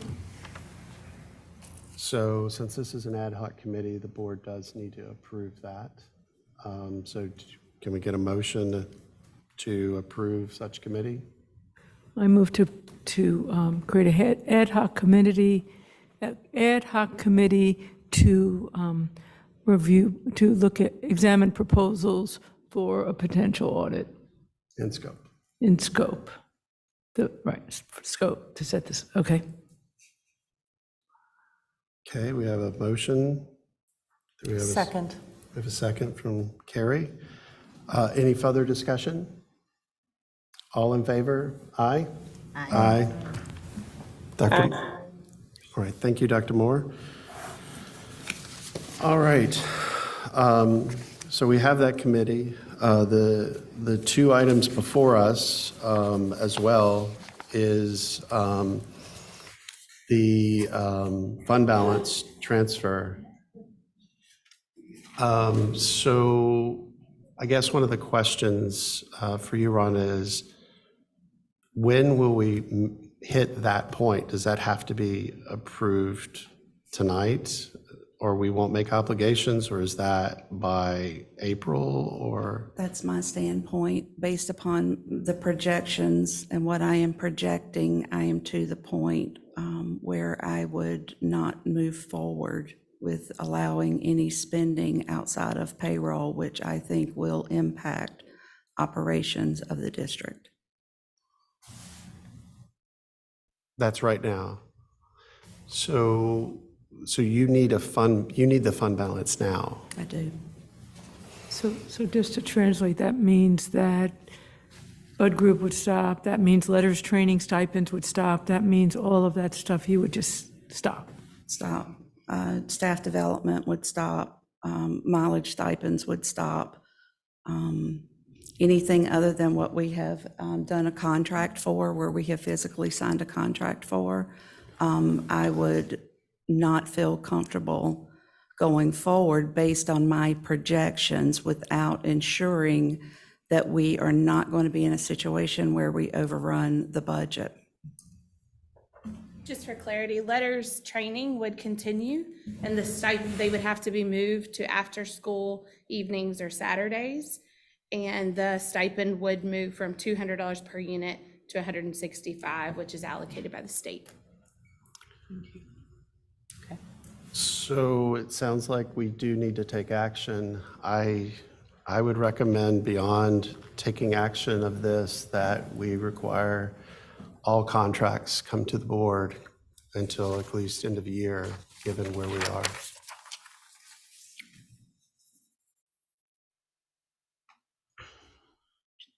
Is that like all district level contracts or like literally every I contract? mean, based beyond on that? what Rhonda's saying, I mean, we have no money. That means all would have to come from fund balance. So we should see all the contracts at that point.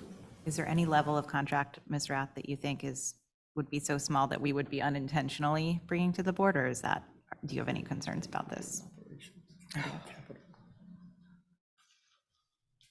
I just don't want to do anything unintended guess- where we're holding back. I just don't want you to have to happening. come back and say, I need this fund balance amount.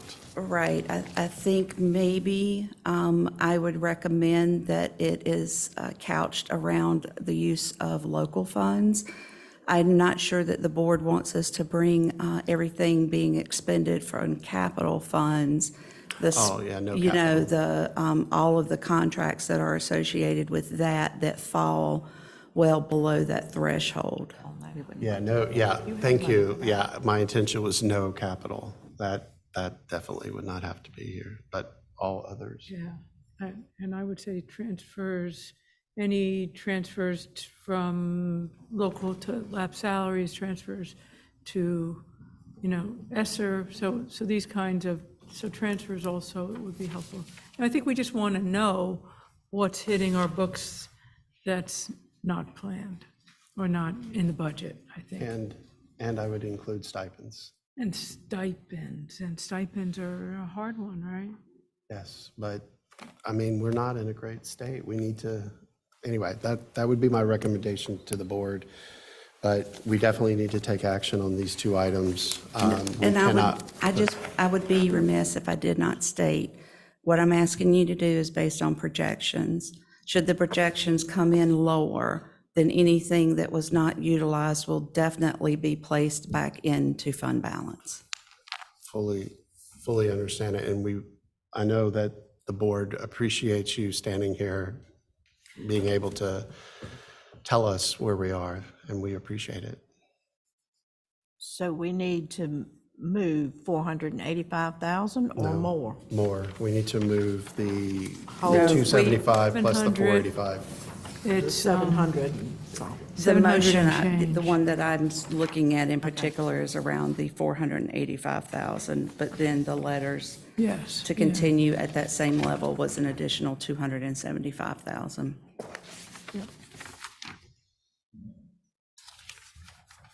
Can I ask one more question about the letters? Sure. Has there also been the context that based on people we've lost and hired new people, we've ended up training more people than we originally thought we'd end up training? Is that part of it as well? Yes, it is. So the original 8 state cohorts were funded at the state level, and then we had to develop our sustainability plan for that, which includes the ELS position that we acquired here in the district. At the end of this year, come May, we will have a LETRS trainer on staff here through our ELS in Orange County Schools, which will help us with sustainability moving forward. And we will also be exiting 245 people out of LETRS in December of next year, which will also help tremendously. Right. We'll go from 8 cohorts to probably 2.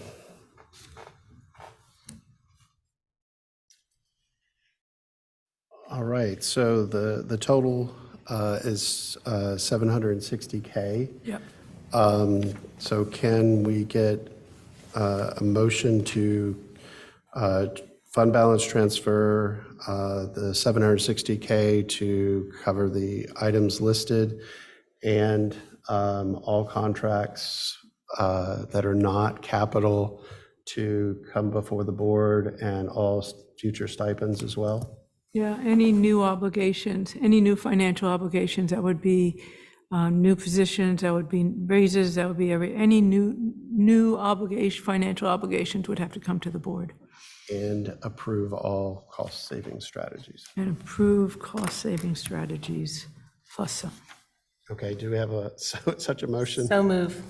Second. Okay, we have a motion and a second. Any further discussion? All right, all in favor, aye? Aye. Aye. All right, motion carries. Thank you so much, Ms. Rath. Thank you, Ms. Rath. If I could just publicly thank Rhonda Rath.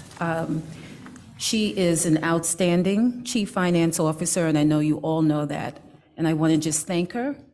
I know this was difficult for her, but I want to thank her for her expertise and continued commitment to this district. So thank you, Rhonda.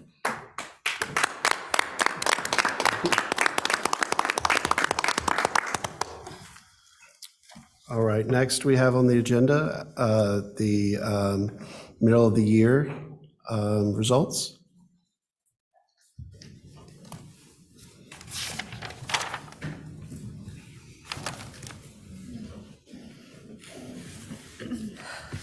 Good evening again. All right, so we are going to spend some time high level tonight on middle of the year data, kindergarten through 8th grade. And we are going to kick off our time together by hearing from some voices from the field tonight. So we have Principal Mr. Chris Marks, who is joining us virtually.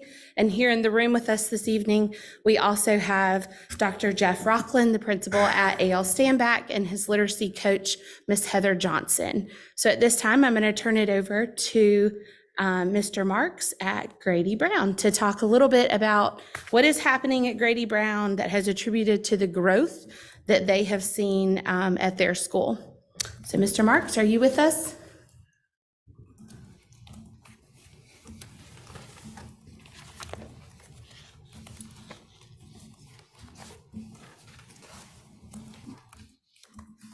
Hey, Amber, can you hear me? I can hear you. Thank you. All right. Sorry about the tardiness there. I was waiting for a notification. I'm getting through the budget discussion. So I greatly appreciate everyone having that vivid discussion about how to progress and move Orange County schools forward for the benefit of our students. Thank you so much for inviting me tonight, Amber, and thank you so much for allowing Grady Brown to be a highlight tonight in terms of the curriculum moment. I first want to start off by saying that every family message that I send out, it ends with a statement where students learn to be champs. So at our school, we want first and foremost our students to be champs. I think that's our foundation, our student success, to hold those high academic standards and behavioral expectations. So it's not focusing solely on the academics and the curriculum first, but more so the character and living what we like to call the champ life at Grady Brown, and it's well known throughout our community and then hopefully throughout the school system, which motivating our students to want to work hard and to make themselves and their teachers proud. And being a champ has not only contributed to that academic growth, but it's also strengthened the school and home partnership that we like to continue to grow. And to still, and one of our core statements is try your best and never give up. And that's a mindset that we have. We continue to partner with our parents, support them in raising our students. And not only that, we also try to focus on student absences. In our school improvement goal, we have a goal of greater than 95%. We currently hover around 92, 93%, but we consistently continue to work towards getting those students at school, in the building, on a regular and daily basis, while we also try to provide an environment where they want to come to be at and learn. So I reached out to my school improvement and leadership team and asked them what were some of the core academic components of what we use for successes in our building. I'm just going to run through kind of a bulleted list, if that's okay, Ms. Wilson. That is great. Thank you, Mr. Marks. Yes, ma'am. So some of the things that our teachers and our school leadership team indicated on top of the foundation of our character education, on top of what we know as a champ life, is the implementation of the new Science of Reading and Integrity, which are curriculum components and units that you have kind of led and guided in our district. It's been a slow rollout in our schools, and our teachers have utilized those in our classrooms. Not all teachers jumped on board right at first. Some jumped on board and said, hey, I'm really excited and interested. Some kind of stood back and looked at it and kind of said, kind of interested, but I want to see how it goes. And then others, we kind of had to kind of nudge along. But But I think all of our classrooms at Grady are currently implementing some point and part of the science of reading, and while all of them are doing Heggerty, which has been a great way to boost our academic focus. We also, all of our teachers try to seek ways students in all areas of learning. We want our students to be actively involved in their learning, not just in the reading, not just in the math, but in all areas of learning. We're trying to get them involved. We like to have kid talk discussions. Kid talk meaning we focus on every student, looking at their data, looking at their data points, looking at their assessments. And we have those kid talks on a regular basis. And that also is facilitated by mainstreaming our PLC process. As everyone knows, we've kind of worked with Solution Tree to kind of enhance our PLC process, which is kind of guided and led by our most important instructional coaches right in our building, which also help lead those data meetings. And also another thing that the district has allowed us to kind of benefit from is the use of the NC Ed Core tutors, which I believe we've also gotten an extension as well. Is that correct, Ms. Wilson? That is correct. Awesome. We are working on that already for next year. Yep, so that's been a great tool for us in our building. And, a couple other things I just want to throw out there, just kind of re-implementing a focused intervention time. We call ours Cougar Focus Time and our CFT time, and where we kind of identify a time for every student to have some sort of intervention or enrichment process. One of the things our school improvement team did, we voted to utilize some Title I funds to add an additional fourth grade teacher to keep our class sizes small. Just so our teachers can be more effective and to kind of better meet the needs of those students. One of the things that we've kind of really worked on this year is our school-wide STEM challenges. It allows all of our students to be creative. But these are our STEM challenges are created by our teachers to use throughout our building. And that kind of challenges and pushes our students all the way across. And then kind of lastly, one of the things I want to highlight is our unique partnership with students across the street at Cedar Ridge High School.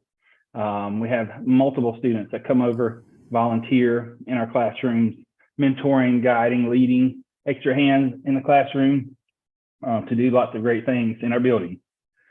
So just with all that said, it's just not one thing that has changed or adjusted as you look at the beginning of the year data to the middle of the year data. It's a continual full working effort by parents, teachers, teacher assistants, support staff, instructional coaches, custodians, school administrators, district support, and also, none of this is possible without a highly dedicated group of professionals that do what is best for our students. And then, I'm just going to say it, Ms. Wilson, we're number one for a reason. All right. And you have to be in the building to understand why. All right. Myself, along with my amazing sister principal, Kimberly Griffiths, are just thankful to the opportunity to serve Grady Brown and our surrounding community. Thank you, Mr. Marks. We appreciate you being here with us this evening. If you will you hang on the call for us for just a few minutes? We're going to let A.L. Standback talk, and then we will open it up for the board if they have any specific questions for you this evening. But we won't ask that you stay on for all the things that I'm going to share. But if you can hang by for just a few minutes, that would be great. Yes, ma'am, absolutely. And I'm proud to say that we send probably about 95% of our chants to A.L. Standback. So I'm excited to hear how they're doing as well. Awesome. Thank you. All right, A.L. Standback. We're going to bring Dr. Rockland and Miss Johnson up to share about some of the work that they are doing at Standback.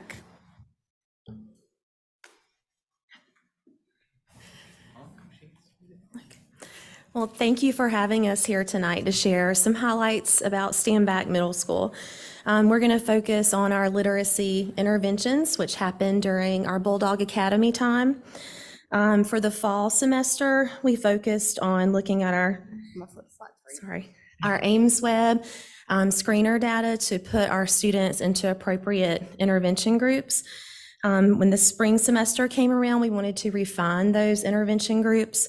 So we looked at some of our data and noticed that even at the middle school level, some of our students needed some support with foundational skills. So Amber and her team very graciously helped us with some professional development and implementing some of those groups for our students.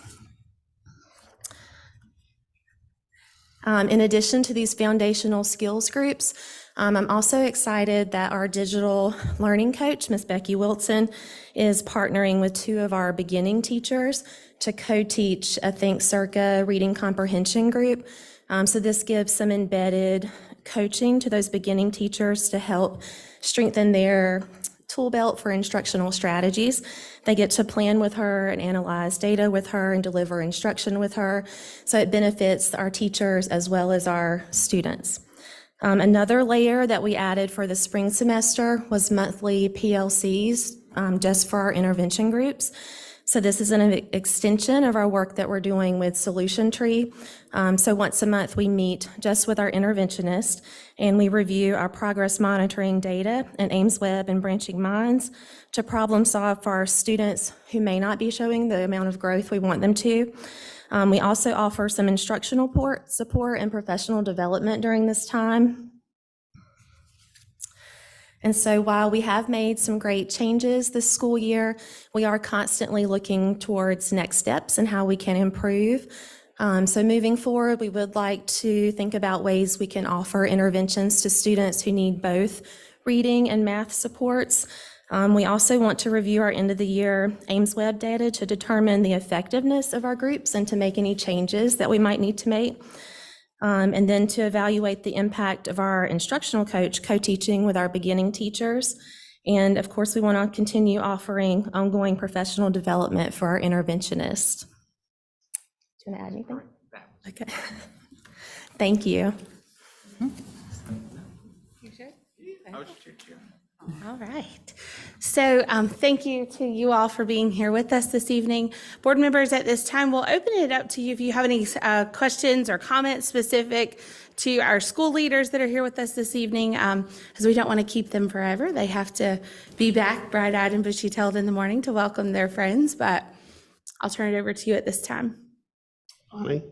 I think this is my idea of torture, to have the #1 school in America and the Bulldogs on the same stage at the same time. You know, wow.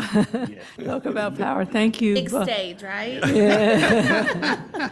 Yeah, amazing. Thank you both so much. And we've seen your numbers, and it's pretty impressive to see what you're doing. Mr. Marks, I was fascinated by your addition of a 4th grade teacher and how that's working. And Dr. Rockland, I'm curious if you could talk a little bit about the role of AVID and some of the behavioral interventions and how that's integrating with some of the things that you're doing. So either could, but that's my question for both of you. Sure. I'll go ahead because I know Jeff's amazing. He'll do a great job explaining his rationale. But for us, it was a team-based decision for our school improvement leadership team. We did have a math interventionist position that we funded out of Title I funds, but through discussion, looking at numbers, student behaviors, overall kind of scores that we needed, we saw the cohort that was moving up to 4th grade was going to be kind of a ratio of like 1 to 27, 1 to 28. We thought as a group, we decided it'd be beneficial to bring on an additional 4th grade teacher with that Title I funding instead of looking for another math interventionist. Due to math coaches being positioned in all elementary schools. And it has worked out very well. We've reduced that ratio a little bit, be able to use those Title I funds and be able to focus on that instruction in those classrooms to be able to have more effective teaching, instructional practices, and just kind of more one-on-one time with students. So class size does matter for sure. Thank you. So I guess for, if you were asking in terms of AVID, it is a strategy that we use for targeting at-risk students and giving them the skills necessary to be successful. We use some of our Bulldog Academy or intervention time for other groups that may be not in AVID yet, but could be possible students for following semesters or years. And so we look for constantly bringing in new students to that. On top of that, the hope is that part of the work that we do in equity is developing strategies across the board that all staff say, this is the toolbox that we believe in at Standback, so that we're all utilizing them effectively. Right now, this year, we've been focusing on Wicker and making sure that each month we're intentionally putting that work into our classrooms so that our students are not having to decide 6 different people's personalities throughout the day, but that there's strategies that throughout connect for those students. The same thing true for social emotional learning, that the way that we deal with children, the way that we support them, everybody needs to be talking the same way.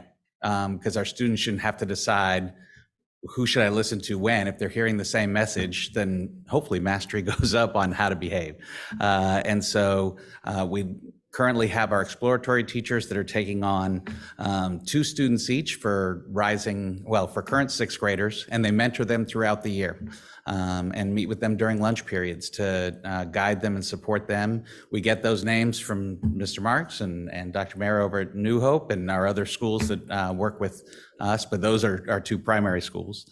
In terms of social emotional learning, we also work to ensure that all of our classrooms are a part of that process, and it's not just funneled through certain classrooms, but that each classroom takes pieces on that each month to be a part of that. And when our data shows us areas that we needed to focus, then we look for outside resources. So our ADAPT team worked on working on vaping programs for our 6th graders because we were seeing needs in there, and they came in and did educational programs and used student leaders as there as well. So as our need arises, we change and we adapt. Wow, thank you. Sarah? Well, let's see. I'll start with Mr. Marks. Great STEM night. Love that whole STEM challenge thing your school is doing. And really incredible growth in reading. And I know we're going to look at the data later. You don't have to stick around for that, but just congratulations to your entire team. It is really powerful. And hopefully you will have to be doing less sort of remedial phonics kind of work in a couple of years as these kids start coming up to stand back. It's really great stuff. Thank you. So I think that's all I wanted to say to you. Is awesome. I had a question for Ms. Johnson, actually. I was curious, like as a middle school literacy coach, how you spend your time. And, I'm thinking about like in middle school, one of the parts of the science of reading is like vocabulary development and stuff like that, and like, I know in middle school, like that's kind of across the curriculum. So I'm curious, like, are you mainly focused on like the ELA sort of classrooms, or do you work with the other classrooms as well? Well, every day is different. I'm sure. Primarily, I work with the language arts teachers, supporting them through PLCs, especially our beginning teachers. But I do go in, I went into a social studies room for a couple weeks and co-taught with a teacher to support some literacy strategies. Awesome. So it just depends on what teachers ask for or what I might nudge to suggest. But yeah, every day is different, and I'm there to support all the kids and teachers. Awesome. Thank you for what you're doing. I'm going to like toot her horn a little more than she did, but some of the professional development that's offered is also tailored to the content areas, not just ELA. Mm-hmm. So for example, we will be going into schools. We've already done 2 schools, and A.L. Standback is one of them, with text complexity and how to scaffold so that we're maintaining the rigor of complex text for all students within core instruction. And so other content areas are engaged in that work. Some work was also done with morphology and the different syllable types. And we've had content teachers that are working in different intervention structures involved in that professional development as well, which Heather has been a part of. So. And Ms. Wilson, if I can interject as well, just the importance of the literacy coach kind of position is almost like a curriculum liaison from what's kind of being pushed out from the district, what's being expected from the state, and just some of those new initiatives that are pushed out. They are kind of that portal to kind of put in the resources and the new information in our teachers' hands. They step into the classroom and they coach and they model and they guide teachers into these new things. They onboard teachers and kind of get teachers to kind of support the things that are coming into the classroom. So I think the literacy coach position is definitely highly valued in the school setting, and also math coaches as well, as those are just kind of vital pieces to kind of push our teachers along, which is resulting in the data increases that we're discussing tonight.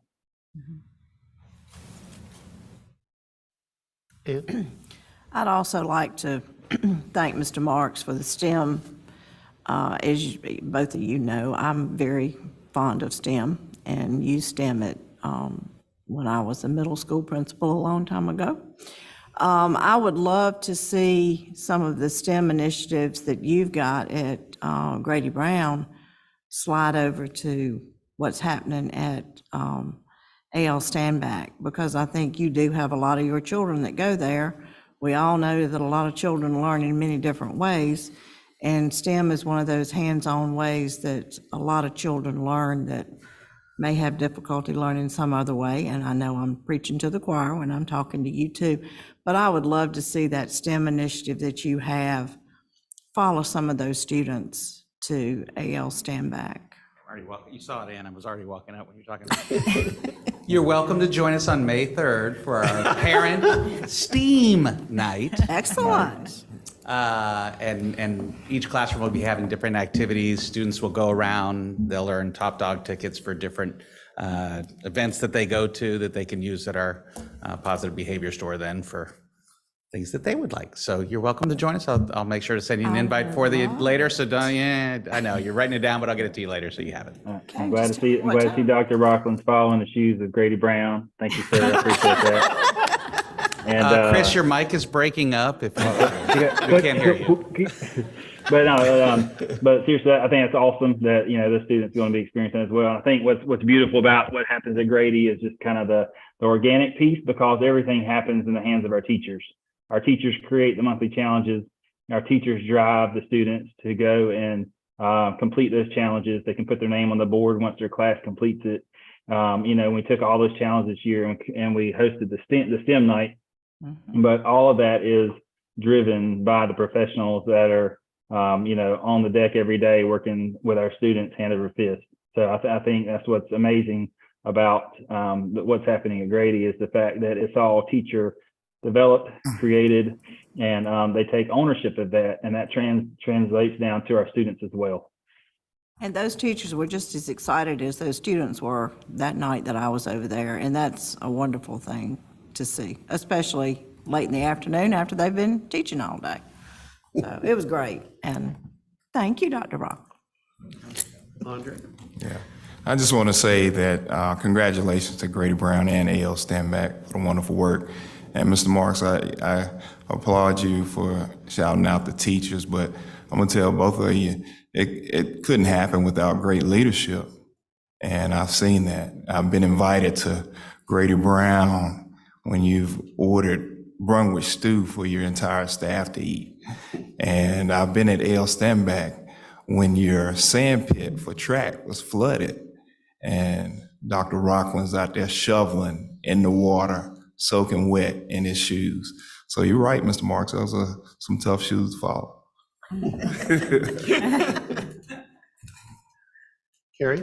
I just wanted to thank both our principals and literacy coach as well. Your schools really have I see that cohesive personality of learning in both your schools, and there's a different personality at each school, and it's just really neat to see visiting the STEM night recently and knowing that that's a consistent approach at Grady Brown.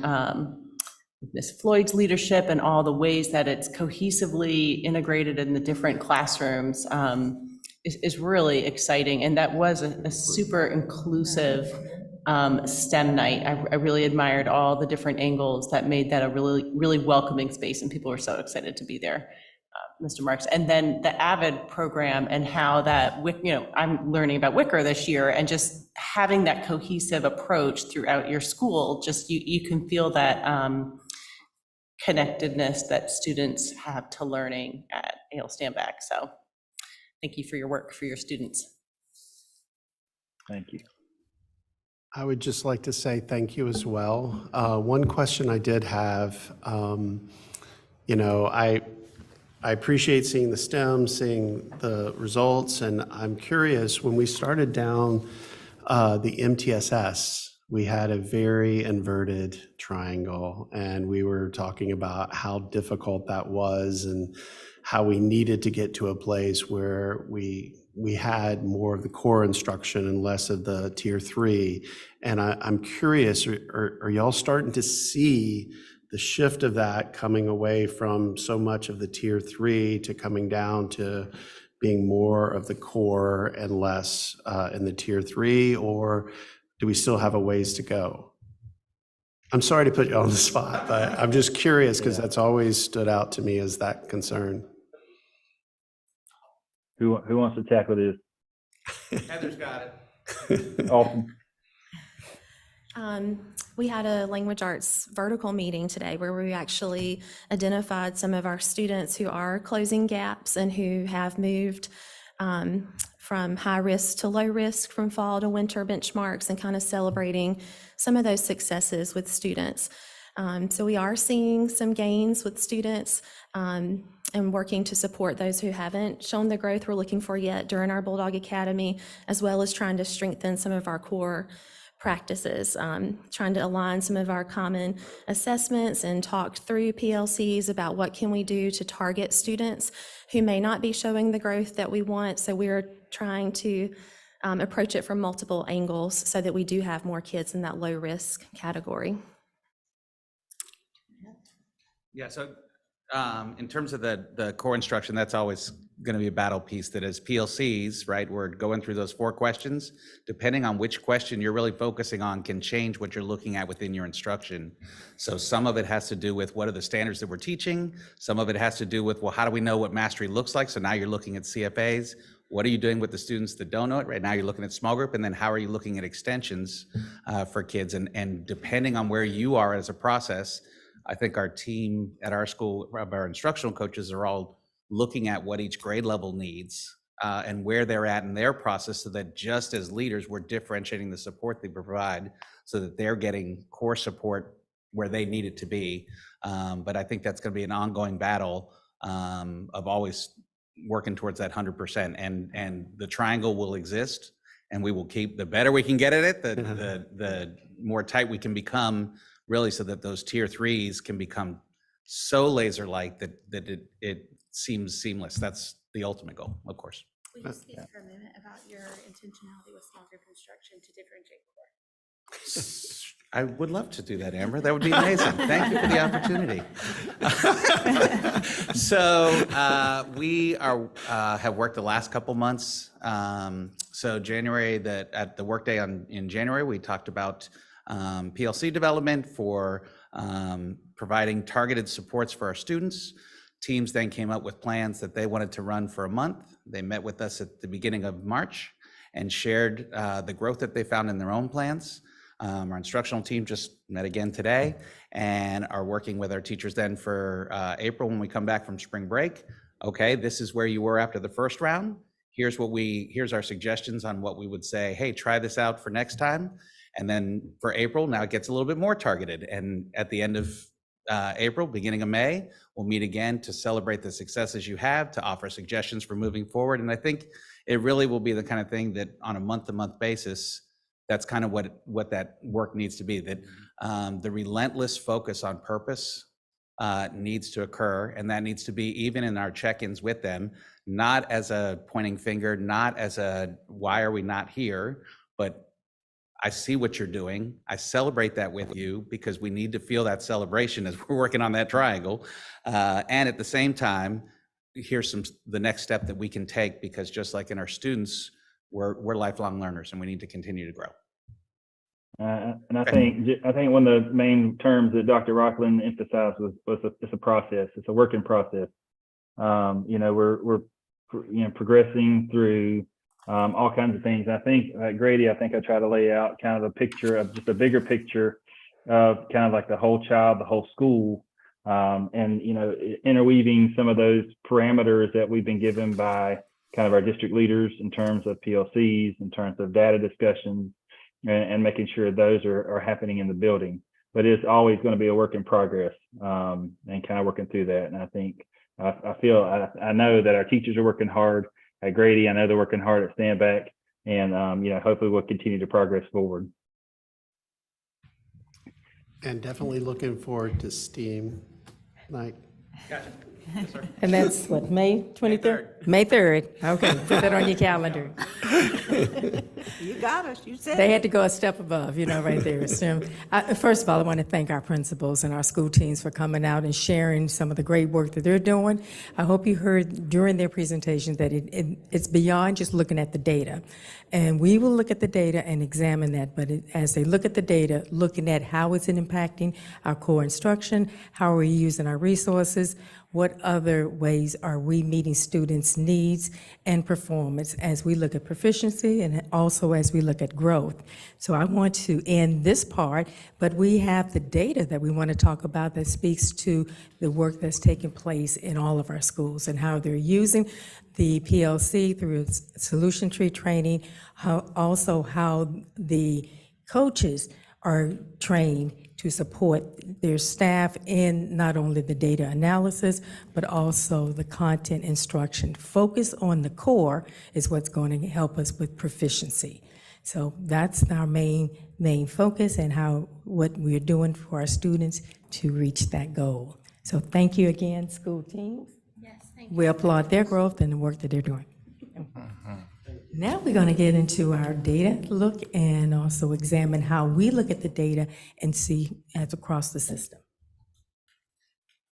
All right. So I am cognizant that it is 9:21, and I don't know how much time you want me to take. I have a lot of data that I can go over with you. I know that we did spend some time in Student Achievement Committee, so I will look to you for advice before I get started, so I know how fast we need to move. So clearly, we cannot do 40 minutes. I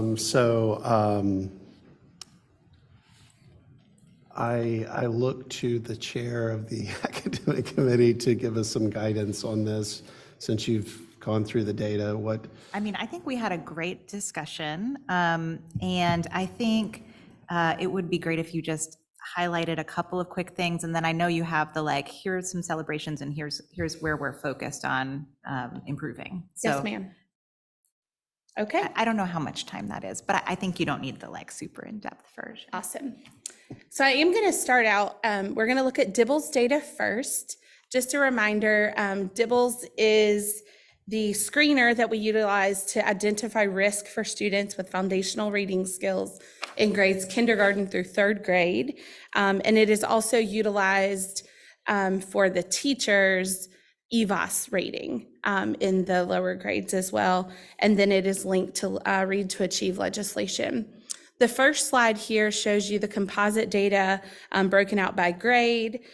So you can see the beginning of the year to middle of the year data by grade with the colored bars. Just a reminder for everyone, green and blue are your at or above grade level. Red and yellow are slightly or well below benchmark. So our green and blue students, we would say, have minimal or no risk. Our yellow students, we say, are moderate at risk. Red students are high risk, to be consistent with kind of that risk language that you're familiar with from other assessments as well. So that same data, kind of looking at it in a chart form here, shows you that in kindergarten, we saw 28% growth.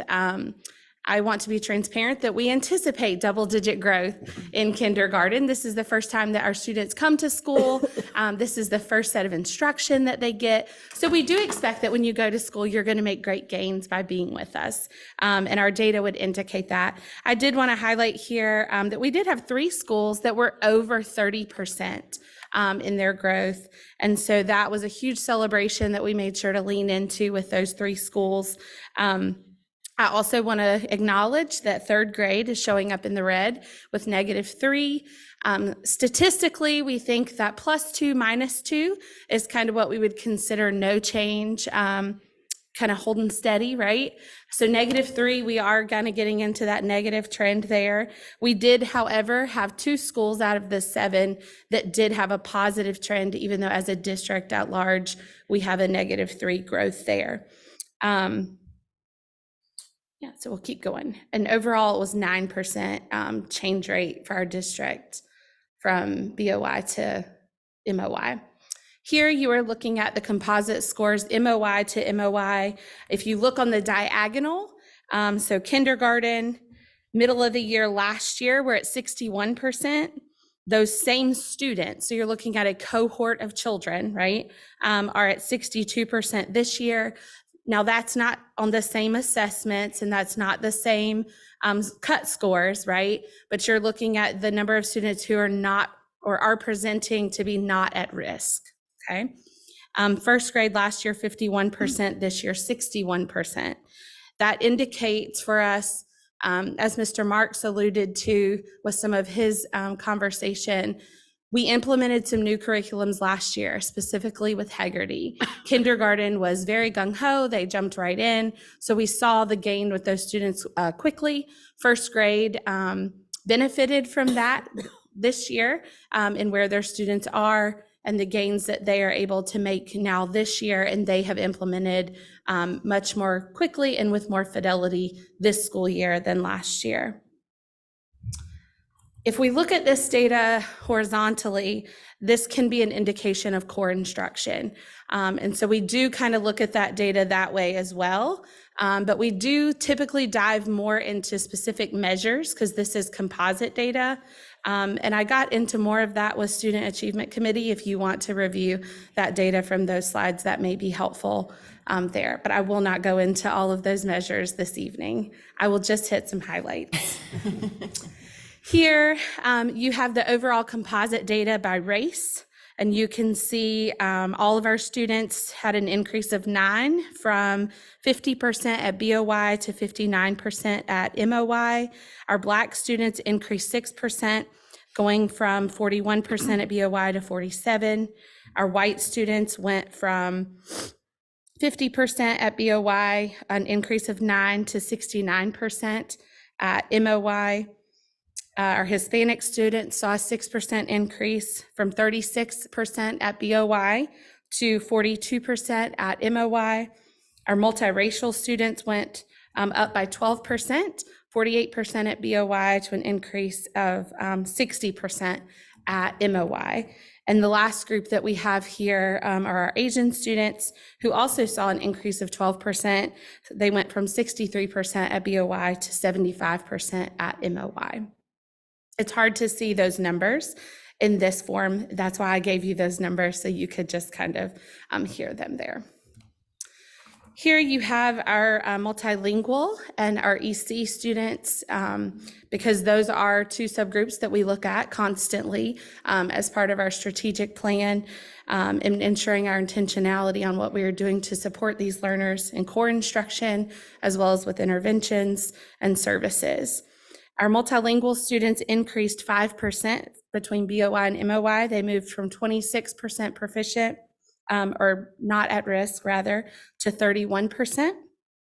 And our EC students increased 2%, 34% to 36% at MOY. So now we're going to lean in and kind of, this is a graphic that we use when we talk to schools around kind of where we have to focus first, right? So as you've heard, the intentionality and the laser-like focus on what we're doing with our students every day requires that we focus on core instruction. And then we move to strategic intervention, and then we look at intensive intervention.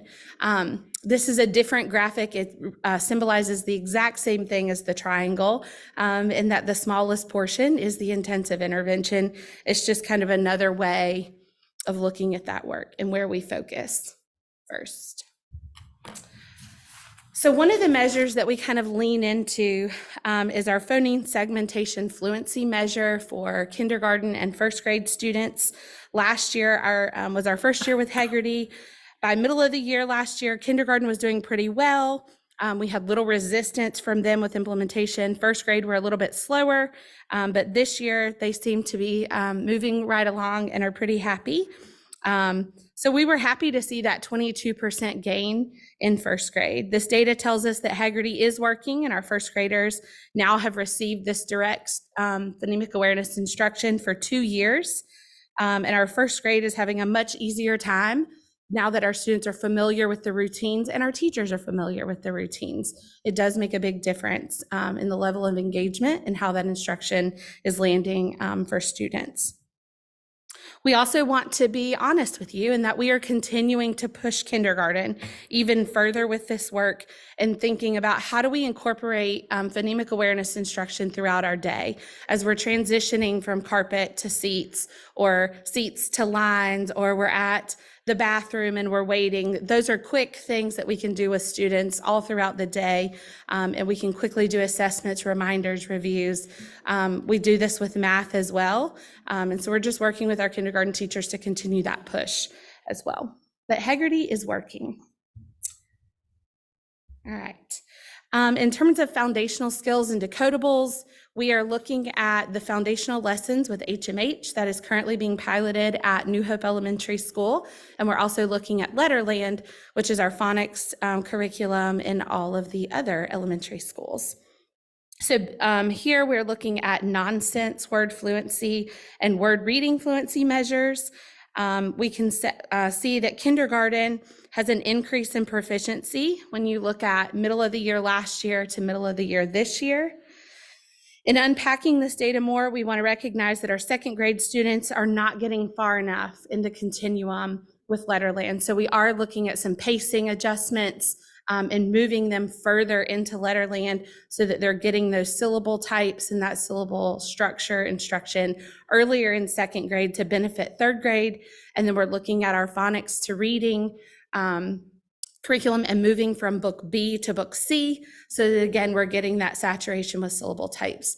You heard the middle school talk about syllable types, PD. I've had the same syllable types conversations at multiple middle schools and even Partnership Academy this year. Our students have gaps with foundational literacy skills all the way throughout, and we have to make adjustments on the front end, but also intervene multiple places in the pipeline until we can get this corrected on the front side. So we're doing that work with our pacing and curriculum materials and professional development that we're offering our teachers. In terms of comprehension, based on the Mays assessment, which is what we look at for basic comprehension for second and third grade, and then for fourth and fifth grade, you're looking at Aimsweb. So you cannot compare on the diagonal third grade to fourth grade because you're not comparing the same measures. So the other assessments where I've put the data, middle of the year last year, middle of the year this year, I've asked you to look at it on the diagonal. This one do not. You can only look at second to third, and you can look fourth to fifth, but you cannot compare third to fourth. It is not the same comparison. It's not the same data, not the same assessment. Here I want to point out that even when our composite scores are positive, we have to dig into some of the specific measures. It can be a little bit misleading when we just look at that because we know that we have some gaps with vocabulary and fluency. And so they're still indicating that we have to do more explicit work with both of those areas. And if you are in our middle schools and you're there for their intervention times, you're going to see a lot of intervention groups where they're working on fluency and vocabulary, morphology, syllable types. You're going to see just words happening. You're also going to see those adjustments being made to core instruction. Teachers are stopping to break out words and talk about them. Even though they're talking about science, they're breaking a word apart, they're graphing it, they're looking at it to kind of break out those pieces. If you go and watch Becky Wilson when she's co-teaching at A.L. Standback with the two beginning teachers there in Think Circa, she's modeling how to do this in those classes as well. And I encourage you to go and see these things. And I would be more than happy to schedule those visits for you. If you'll reach out to me and let me know what you want to go see, I will make that happen. All right. So some of the celebrations and positive trends that we have in this data is that OCS had a 9-point jump in proficiency from beginning of this year to middle of this year in kindergarten through third grade when you look at that composite holistically. Additionally, in our first grade phoneme segmentation fluency growth, we saw a growth from middle of the year last year to middle of the year this year. So we're seeing those core instructional changes impacting the instruction over time, not just in that one moment. We had double-digit growth for multiracial students from beginning of the year to middle of the year this year. We had double-digit growth in second grade data from middle of the year last year to middle of the year this year. Again, we're leaning back into that core. How are things looking with core instruction? And that's when we're comparing it on the horizontal in those comparisons. 43% of our schools also had double-digit growth from BOI to MOI. Hegarty, our data indicates that Hegarty is working. Our foundational skills are getting stronger for our K2 students, and we continue to see that positive trend. And the use of decodable readers and intentionally connecting our phonics instruction back to text is working. It is happening in most of our classrooms. You can see it very easily, where last year, if you recall, when we had this middle of the year conversation, that was one of the professional developments that we were going into schools to do. It was effective. The model of professional development, of delivering it at whatever needed to happen at schools for them to get it, whether that was in a PLC, whether that was me coming in and teaching, or Mariah teaching and the teacher watching us, whatever it took to get it lifted, we did it, and that worked. And that's the same approach that we're taking with text complexity. We also still have areas of growth and next steps that we need to stay focused on. And that includes that we want to ensure that we continue the practice of middle of the year literacy data meetings. We had those at every single elementary and middle school this year.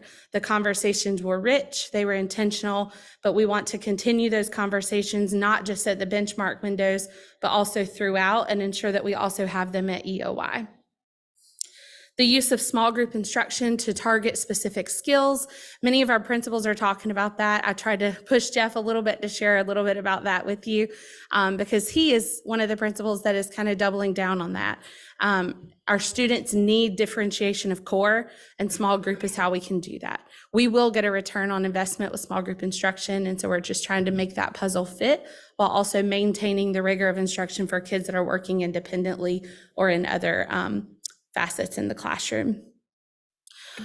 I spoke already about the incorporation of phonemic awareness into small groups and other transitions and activities throughout the day. And then the core plans that we're working on with literacy coaches and teachers around 2nd and 3rd grade to ensure that we focus on those foundational skills in time and text. The adjustments that are being made with pacing of 2nd grade and 3rd grade from phonics to reading, and then just in general, increasing the high yield instructional strategies to ensure that we're maintaining that level of rigor in grade level instruction. We often talk about the amount of growth that students made last year, right? There was a lot to celebrate here in Orange County around the growth of our students, but we have to stay rooted in growth towards proficiency. And we're going to do that by maintaining rigor and ensuring that our teachers are using high yield instructional strategies for every student to be successful. All right, part of our middle of the year data meetings, the next 3 slides are going to show you some ways that we can monitor, sorry. Amber, I'm just realizing, I'm looking at the time, and I'm sorry that You're good. Is it okay if, I know that I scanned through the slides. I know that you have a lot here. And so I think it's going to be challenging to get through all of it at this level of depth. My suggestion is perhaps we could, I know you have a couple of like visuals about MTSS and how, to Will's question about movement within the tiers. And maybe you could just, for these couple of slides, sort of show this kind of data that schools are looking at. And then I know we've seen the Aimsweb data for reading and math. And so maybe just go straight, assuming we've seen that data and can look at it in here, go straight to the sort of, what are you taking away growths and celebrations? Perfect. Yeah, I just want to point out to anybody that doesn't know, this is fully covered in the Academic Achievement Committee. So this is not, we're jumping past anything. Right. It was already We are covered, right. and we're trying to allow any of us that couldn't make it to get a little more detail on it. Yeah. So. Okay. Is that all right? Yep, I can do that. Okay. So the next 3 slides show you how we can look at the movement of students within the tiers of MTSS. So this is an example of a kindergarten correlation report.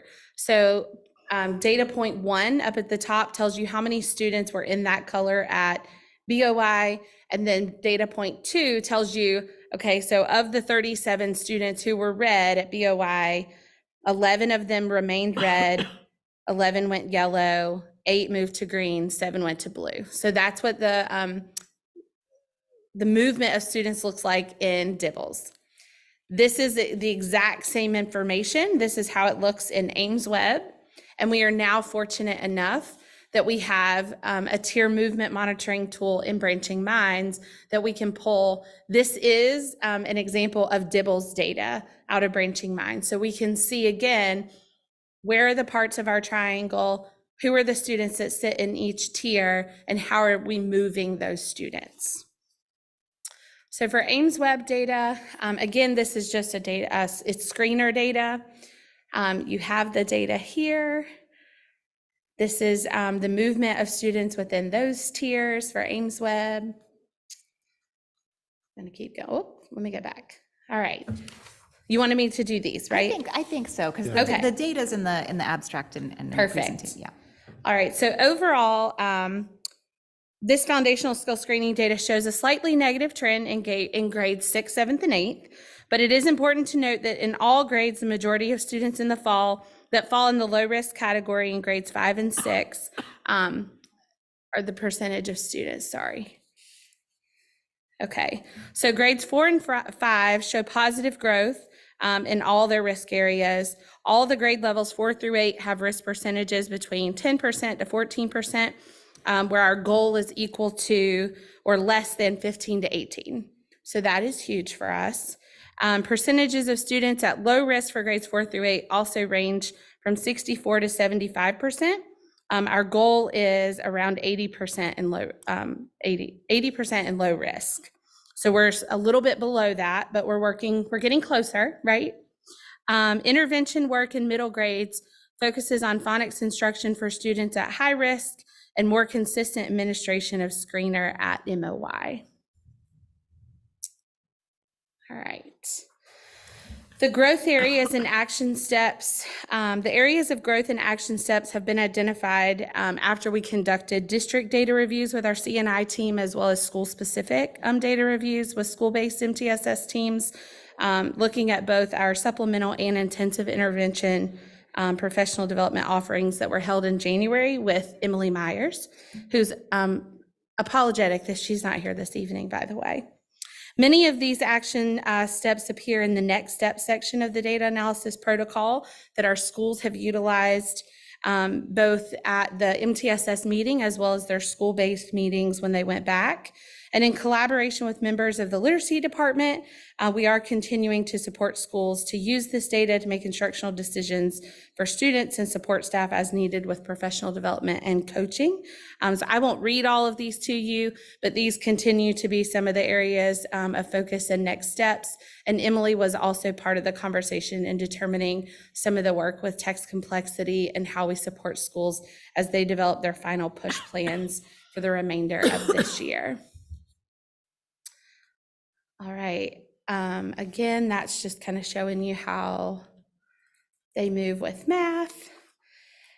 All right, so the celebrations and trends for math. Overall, our elementary Aimsweb Plus math data shows that students are moving in the right direction. They're out of high and moderate risk into low risk categories, and our middle grades data is a bit less consistent. Much more of our data here suggests that students are growing in foundational math knowledge and skills that focus on place value, the magnitude of numbers, fluency, and computation. Much of the Aimsweb Plus math assessments are comprised of fluency measures, and math fluency is important as it contributes to the student's ability to solve more difficult problems quickly and accurately. And I'm highlighting Emily's notes for you. All right, growth areas and action steps.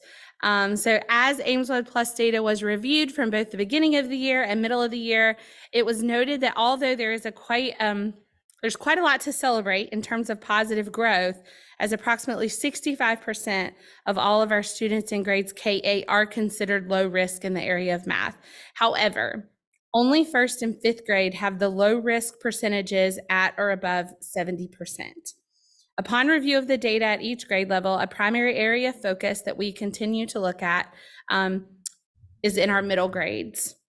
Our current 6th and 8th graders show some negative trends in risk status, and additional work is needed at this grade span to review and refine expectations for how to differentiate core instruction and determine the effectiveness of current math interventions that are in place to ensure that the supports we're putting in place are actually matching the needs of our students that we're serving, and that we're maintaining significant rigor to result in appropriate growth of all of the students that we're serving.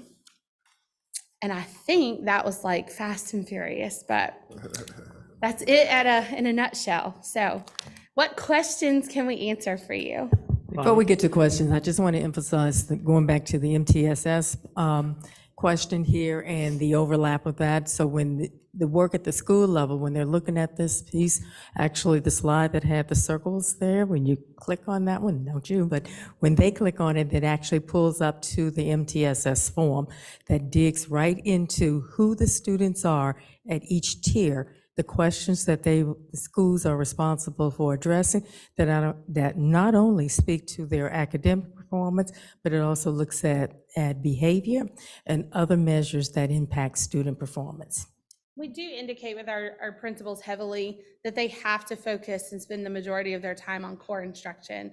And that data protocol is designed that way. It's multiple tabs. And so they're not even looking at tier 2 and tier 3 until they complete all of the tier 1 analysis, so that we're not quickly jumping to intervention. If Emily was here, she would say it, so I'll say it for her. We're never going to intervene our way out of a core issue. And I know you've probably heard Emily say that. That's like her coined phrase, but it is so true. We have to focus on core and differentiation of core before we ever jump to intervention. Absolutely. Bonnie? So thank you for this, and I really appreciate the interpretation of the data, like, you know, the number, what the numbers should be, what they mean, because numbers can be really confusing. A lot of numbers. Yeah, I have some questions that you'll think are really mundane, and I apologize. I'm happy to hear about the programs that are working. Given the conversation from before, I was curious how LETRS is working. And then the other question is, I know some of the elementary schools have added this additional 4th grade teacher, and has that made a difference? You know, so we've seen interventions like that, which I think are less sexy than these things, but more management oriented. I'm just curious if any of those are making a difference. So I would tell you, LETRS is making a huge impact for our teachers. Our teachers are asking really great questions. They are trying new things. They are implementing research strategies that they are learning in LETRS. I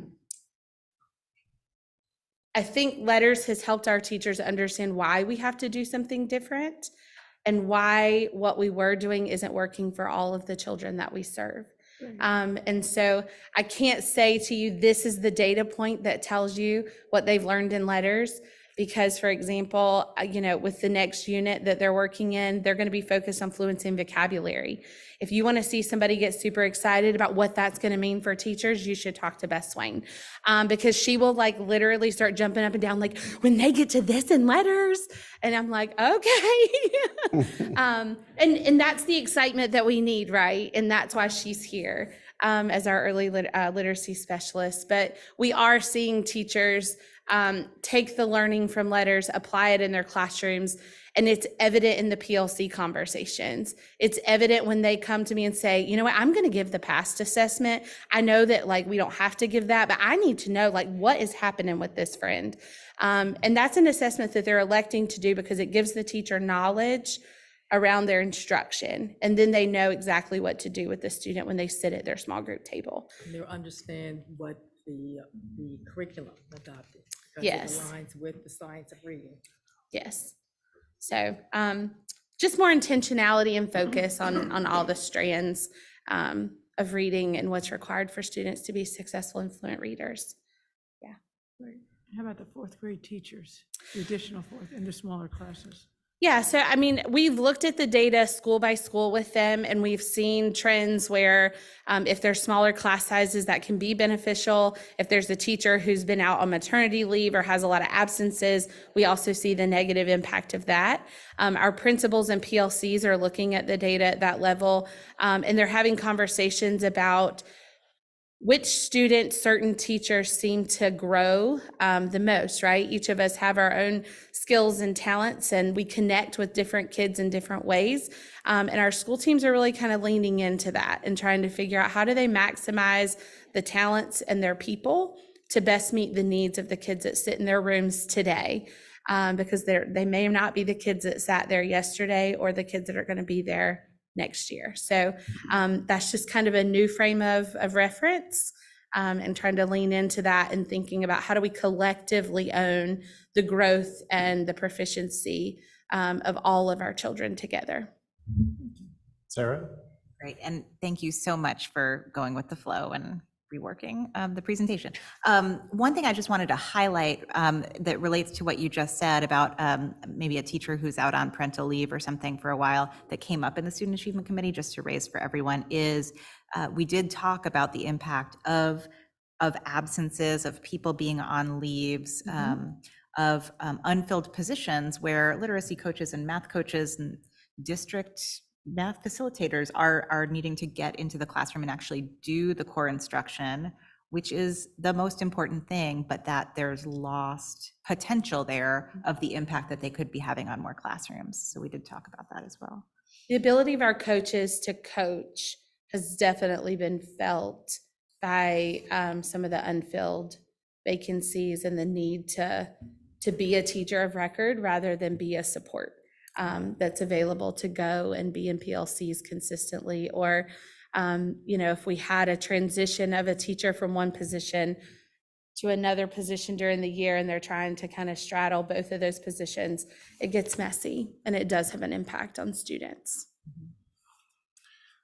All right, I just have two quick questions. One is, can we get the disaggregated values for the middle of the year numbers for the middle school and the high school? I noticed that in y'all's data and the Achievement Committee, it didn't have that, but could that get sent to the board? So we did pull out the Aimsweb by subgroup the same way that I showed it to you for Dibbles. Aimsweb does not want you to pull it out that way, and so it doesn't make it very easy for us to do that. And it's not statistically sound data necessarily when we pull it out that way because it's such a small subset of data. But we did provide that in the student achievement. In terms of the high school data, we should be able to get that once our new testing and accountability coordinator can get into everything in the shell and everything's been verified. We should be able to pull that in a drill down report. So the math data you couldn't pull at middle school?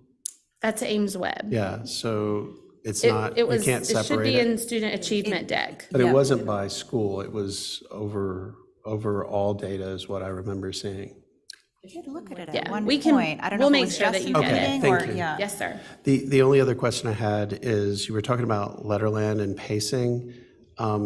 I did get a strange question from someone in the district that asked, is there a plan, are we removing Letterland? And I had never heard that, so I thought I would ask to get clarity. So if you recall back when we did our literacy audit, Letterland was a topic that came up in that audit.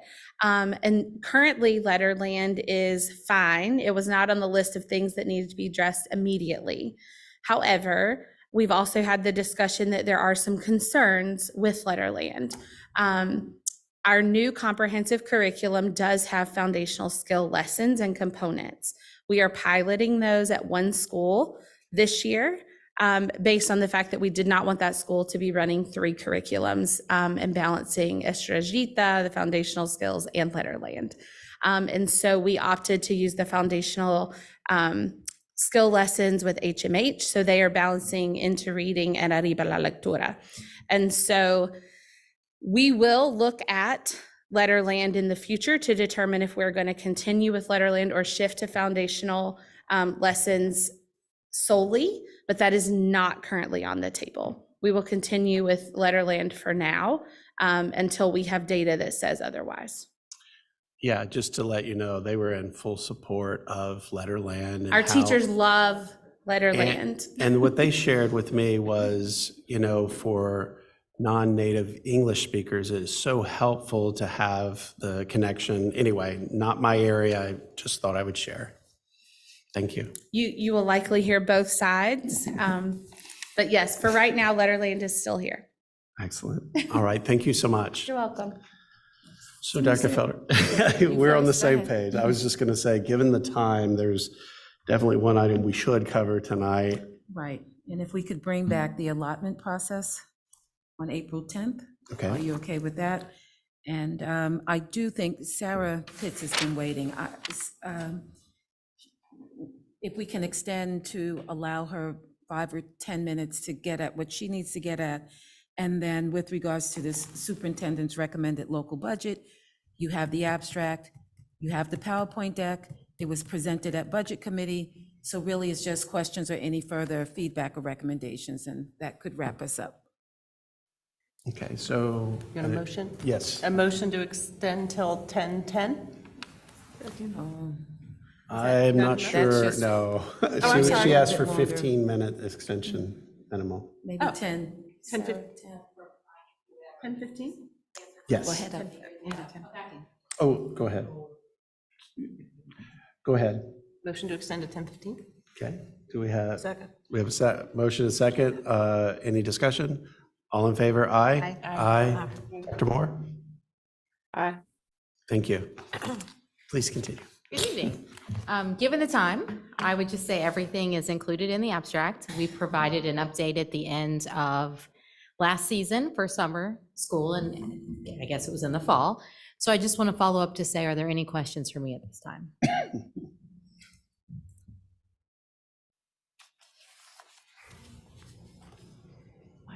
Yes, ma'am. I would, this is not a question that you have to answer tonight, but I am curious, we, in the years before the pandemic, there was growth in the summer feeding program to like many more meals served. And then there was all that disruption and a very weird sort of pattern of things anyway. And I would just be curious where we stand sort of relative to pre-pandemic times in terms of meals that we serve over the summer. So last year's numbers matched that of pre-pandemic when they were at their highest.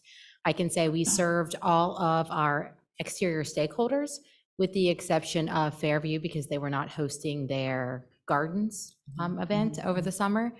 But at this point, we only have one external stakeholder who has reached out for us to help them with their summer feeding program. And that was part of tonight's request, was to say, hey, public, we are able to provide the meals if you're in an eligible area, right? We can get them to you, we can prepackage them if you're able to assist us with feeding our students, I guess. As we know that food insecurity is going to be even tougher this summer, especially with the reduction of SNAP benefits that a lot of our families are going to be facing. But what we have noticed historically is parents aren't bringing their students to feeding sites at schools. So we'd really like to get out in the community in those areas in which we would be most beneficial. So we're talking with schools right now, we're talking with social workers. We're also reaching out to the public to say, if you're interested in hosting anything, if you have a vacation Bible school and you're in an area which is eligible, please let us know. We can support breakfast, lunch, dinner, right? We only have the option of providing you with 2 meals, but we are definitely here and ready to help. Bonnie? If I can ask a very tactical question, it's Yes, about ma'am. Efland. So Efland's going to run a summer program for 4 weeks. I know they're going to reach out to you. So in the past, they've had to go to New Hope to get the food. Could they go to Gravelly Hill to get the food? So that's one question. And the second part, if they have 20 kids in the center and another 30 kids from the community that want to get meals, can you do all of that, or do they have to be kids in the center? Yes, and actually last year we delivered all their meals. They didn't have to pick anything up. The district actually financed taking the meals to them. And yes, we are able to support both their scheduled program and the public program. I know I worked with them last year and we fed the public and we had a lot of, enrichment activities because they didn't support any themselves. We brought in No Kid Hungry. We work with the Sheriff's Department and we're definitely able to do that again this year. Great, thank you. So one question I had is, given the significant increase we've seen in free and reduced, and we've had looking at an increase in our summer programs where we're taking the middle of the year versus end, how are y'all planning differently for that, given we may have access to more students in the summer? Are y'all thinking of any different ways to handle that this year? So we've been working with CNI to get their numbers to make sure that we're supporting everyone who's in the building and making sure our staff are there. We've also been working with athletics to make sure that we have camps and those meals that they may need covered. The difference is going to be this year, right? You can't take it off site. They have to be able to eat wherever the feeding sites are. We can't give meals for people to take. So we're definitely working through that. And I think that's going to impact our ability to feed in the public and maybe getting into some of those sites. But on the opposite end, it's easier to qualify this year for an eligible site. So we can definitely work with the community to either do census data or school data to ensure that we can get higher numbers. But yes, we've been preparing for the higher number of students. Excellent, thank you. Any other questions? All right, thank you Okay. so much for No staying up with problem. us. All right, the next item is the superintendent's recommended local budget item. Yes, hi, good evening. Due to the time, we won't walk through the slides tonight, but I will take any feedback or any questions. You have the presentation, the board abstract, and this also is what we discussed last week in the budget committee. So if there's any additional follow-up or any additional information that or questions you have, I'll be happy to take those. I'll just remind the board that, so this is our first public review of the superintendent's budget. We then have a public hearing that's a separate meeting where the public can share their feedback and thoughts. And then there's another meeting where the board actually has a discussion and adopts with whatever changes, and that becomes the board's budget that goes towards the county commissioners for the request. And then after they determine that, then we will have to come back and decide, okay, based on what we allocated, this is what we'll have to work with. But I just wanted to remind, we have a couple of more meetings on this. This is not an action item tonight. All right, Bonnie? Yeah, just a really basic question. I know you probably have said this many times. The 2.219 continuation budget, does that include the $500,000 or the 5% increase from the state last year, plus an anticipated 4% this year? Yes. Okay, great. And I had a question about the additional staff at schools, and I just wanted to know which schools. So let me just see if I could find it. So there's an additional English language learner teacher to support the ML student population, additional fifth grade dual language teacher at New Hope, and I guess there's 4 positions. Oh, and the pre-K dual language at New Hope. So 2 of them are at New Hope. Where are the other 2? So the the multilingual learner position, I'm not sure of the actual school that they would be based at. I know it's to offset the growing population that we have there in the district. And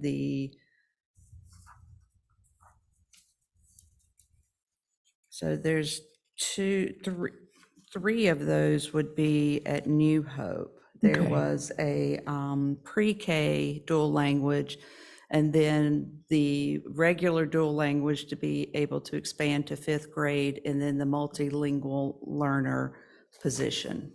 Okay, thank you. Other questions? So I just had a couple of questions. So I know that there was a request from River Park for a STEM teacher, and I didn't see it in here. I was curious if, So that wasn't the request as I know it to be. The request was to repurpose his vacant Spanish language teacher position for a STEM position or STEAM position, because it was his belief that that is a position that would better serve his school at this time. so I know they had a meeting about that, but we haven't heard back. Yeah, he said he's still working on that. Okay, Mhm. okay, so it may come to us in a different form? It may at the, Okay. yeah. Okay, I guess the other question I had was, when I was looking at it, the last page that has the unfunded ESSER items that we don't have to deal with this year, but we will next year. That's correct. Should we start considering which ones will come forward? Because that's going to be an awful lot to ask the county commissioners in a year from now. And they've kind of warned us that hey, you don't come to us with that magnitude. So I'm just curious if some of these we should start moving towards that funding, or identifying how we would not have such a large impact the following year. I don't know if y'all have thoughts around that, or is there something we could look at differently? Well, we have another year, and so the goal was to present this to the county commissioners. We've discussed this before with them, but to show them exactly where we are with regards to ESSER funding and when it expires. I didn't know if you had anything else to add. with I regards don't to- have anything to add to that, no. One suggestion on this point is, because I believe the nurses are funded differently, or there's sort of a slightly different agreement around those, I wonder if that, those positions might be something we should consider putting in this year. I mean, I have concerns about any sort of longer term positions being on ESSER. Yes. So we're going to need to move it off either this year or next year. But the nurses are a bit of a different category. So Yeah, we started that conversation with the county about moving to more of a tiered approach with the nurses, but I think maybe that should be another agenda item, Dr. Felder, to refresh that and see where they are, because I don't think we actually got a response to that, other than we presented it and it was viewed, but I don't recall any feedback like, yes, this is a great idea, or no. So maybe that would probably be a good agenda item to bring back to them as well. All right, Bonnie? Summer school, we saw the numbers at summer school were, the potential students for summer school was pretty high, and we don't know what it's actually going to be. Is the budget that you have for summer school sufficient for this summer? Based upon what I know at this point in time, we've allocated $1 million out of ESSER for this summer that we are approaching. At this time, I have no indication that more than that is needed. Great, thank you. All right, any other questions or comments? Thank you. Thank you.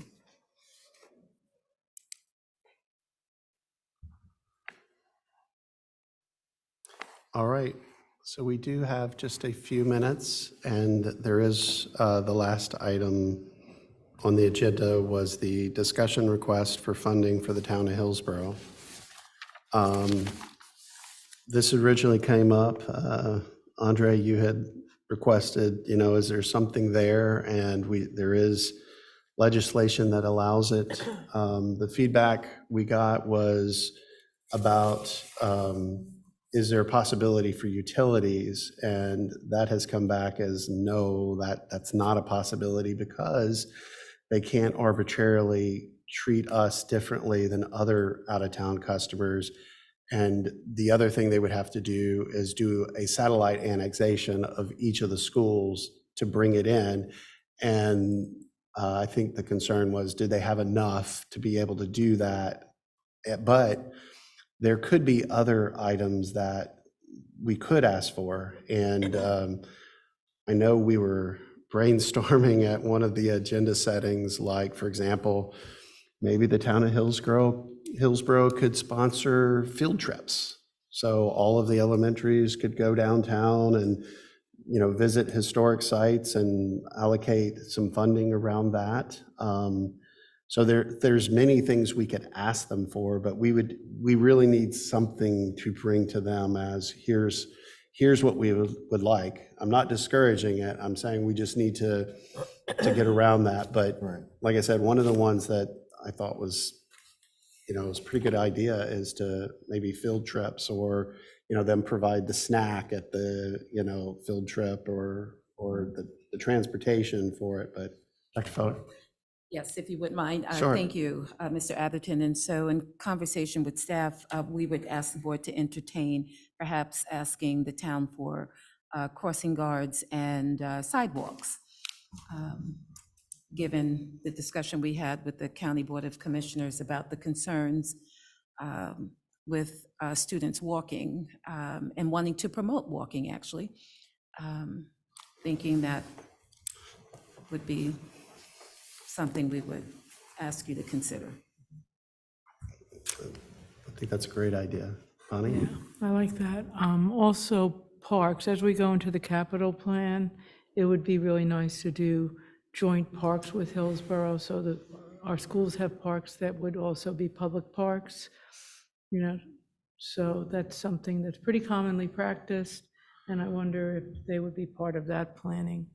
So one thing, I'm just hearing it, and I'll just share what we heard at one of the meetings with the county commissioners is Chapel Hill had concerns because there was a park close and people walking through during their school day, and that concern. So I think we would need to figure out how that would work in the sense of making sure that you don't have people that can encroach on the school if it's a common area or common play area. Yeah, and I'm thinking about something much more basic. We put a park at Hillsborough Elementary, and it's a school park during the day, and it's allowed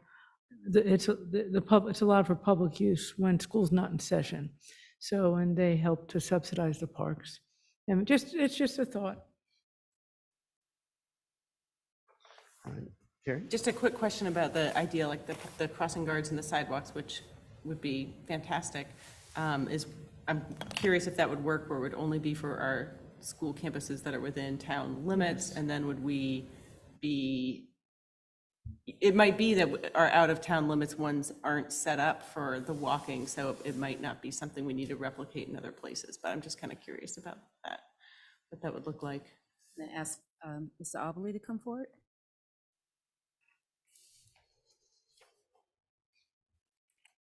So you're correct. The pedestrian safety and crosswalks would apply to the in-town locations. The other sites, we would recommend continuing to work with DOT and the North Carolina Transportation Safety Committee that does the traffic safety studies at school sites, because there we run into carpool issues and other issues with accessing roadways and campuses. And so in town, we would look at pedestrian safety, crosswalks, crossing guards, and then the other schools, we would look at transportation studies and how we can better route traffic and make school zones safer. Thank you. So one thing, just to follow up on that, when we were in the, talking with the county commissioners in the joint meeting, they did share with us that, for example, the Cedar Ridge one that we brought up many times, and it was talked about in that joint meeting, that they pointed out that it's on the list. It's just they believe it will never become a priority because we are also competing against Alamance and some of the safety challenges they have and their rapid growth. And one of the thoughts or questions that came up, Mr. Avelley, and I hate to put you on the spot, is do you know that the county cannot do it? Like the county cannot go do it. They have to use the DOT. Can the school system work with the DOT and do it itself? Is that a Yeah, so possibility? roadway improvements can be done as joint projects. We did one with the town and with Chapel Hill when I was over there. That can be done, especially when you're improving or making improvements to schools, school zones, school sites. There was a facility study that was done at Orange Middle School, looked at Orange High School Road years ago. That one is up for reassessing. We've been notified that as part of the Highway 70 corridor review, that they are looking at and reviewing school traffic and school information from us to facilitate their Highway 70 improvements.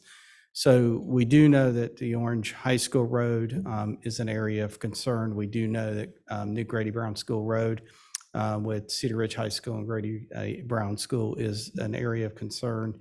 And then continuing to think about Highway 86, traffic spills over and backs up both from A.L. Stanback Middle School and New Hope out to Highway 86. And now that the farms that are being redeveloped, and there's Highway 86 improvements. There will be additional traffic coming out on the 86. So that should be a third one that the school district would want studied. Absolutely. So if that's a possibility, I do believe that we could find out from the DOT that the county would entertain how we would fund that if we could get estimates. Since doing it by the DOT only, we would be in the list forever. So I just wanted to say it out loud that that's, I believe, a possibility. So the Orange County DOT regional has been very good to the school district in understanding our needs. The first assessment that we asked them to work on was the Gravelly Hill Middle School due to the industrial development on both the eastern and western sides of West 10 Road. We asked for that one to be the highest priority, to go ahead and address that first. And what does that mean, to address that? What do you want them to do? DOT will look at that. There was some improvements that they recommended years ago when Gravelly Hill was built, and they're going to reevaluate that to make sure with the new developments, it still meets the plan that they recommended for the roadways there, especially with the park and the schools. All right, we're over time, but Dr. Felder, do we have any cost estimates for the sidewalks, or we're asking them to bring them? We don't have cost estimates for that. Okay, okay. Do you believe we would need it to go request that the town look at those? Or I'm just trying to make sure we don't leave this in an open, like, next step to go request officially to the town to do it, and then they could do the estimates, or? I don't know that that's something we can provide an estimate on. Would need to, I was thinking if it was something of interest, that then the town would look into what the costs are. We may be able to provide an estimate for crossing guards. So would the board entertain us requesting that from the town? Yes. That would be of interest. Yes. So, Dr. Moore, would you be in favor of that as well? Yes. Okay, so we are in favor of doing that. Do we need an official action? Consensus is all right. Okay, by consensus. Yep. All right, we are past time. Appreciate everybody's time tonight. Can we get a motion to adjourn? We have a motion and a second. Any other discussion? All in favor? Aye. Aye. Dr. Moore, thank you.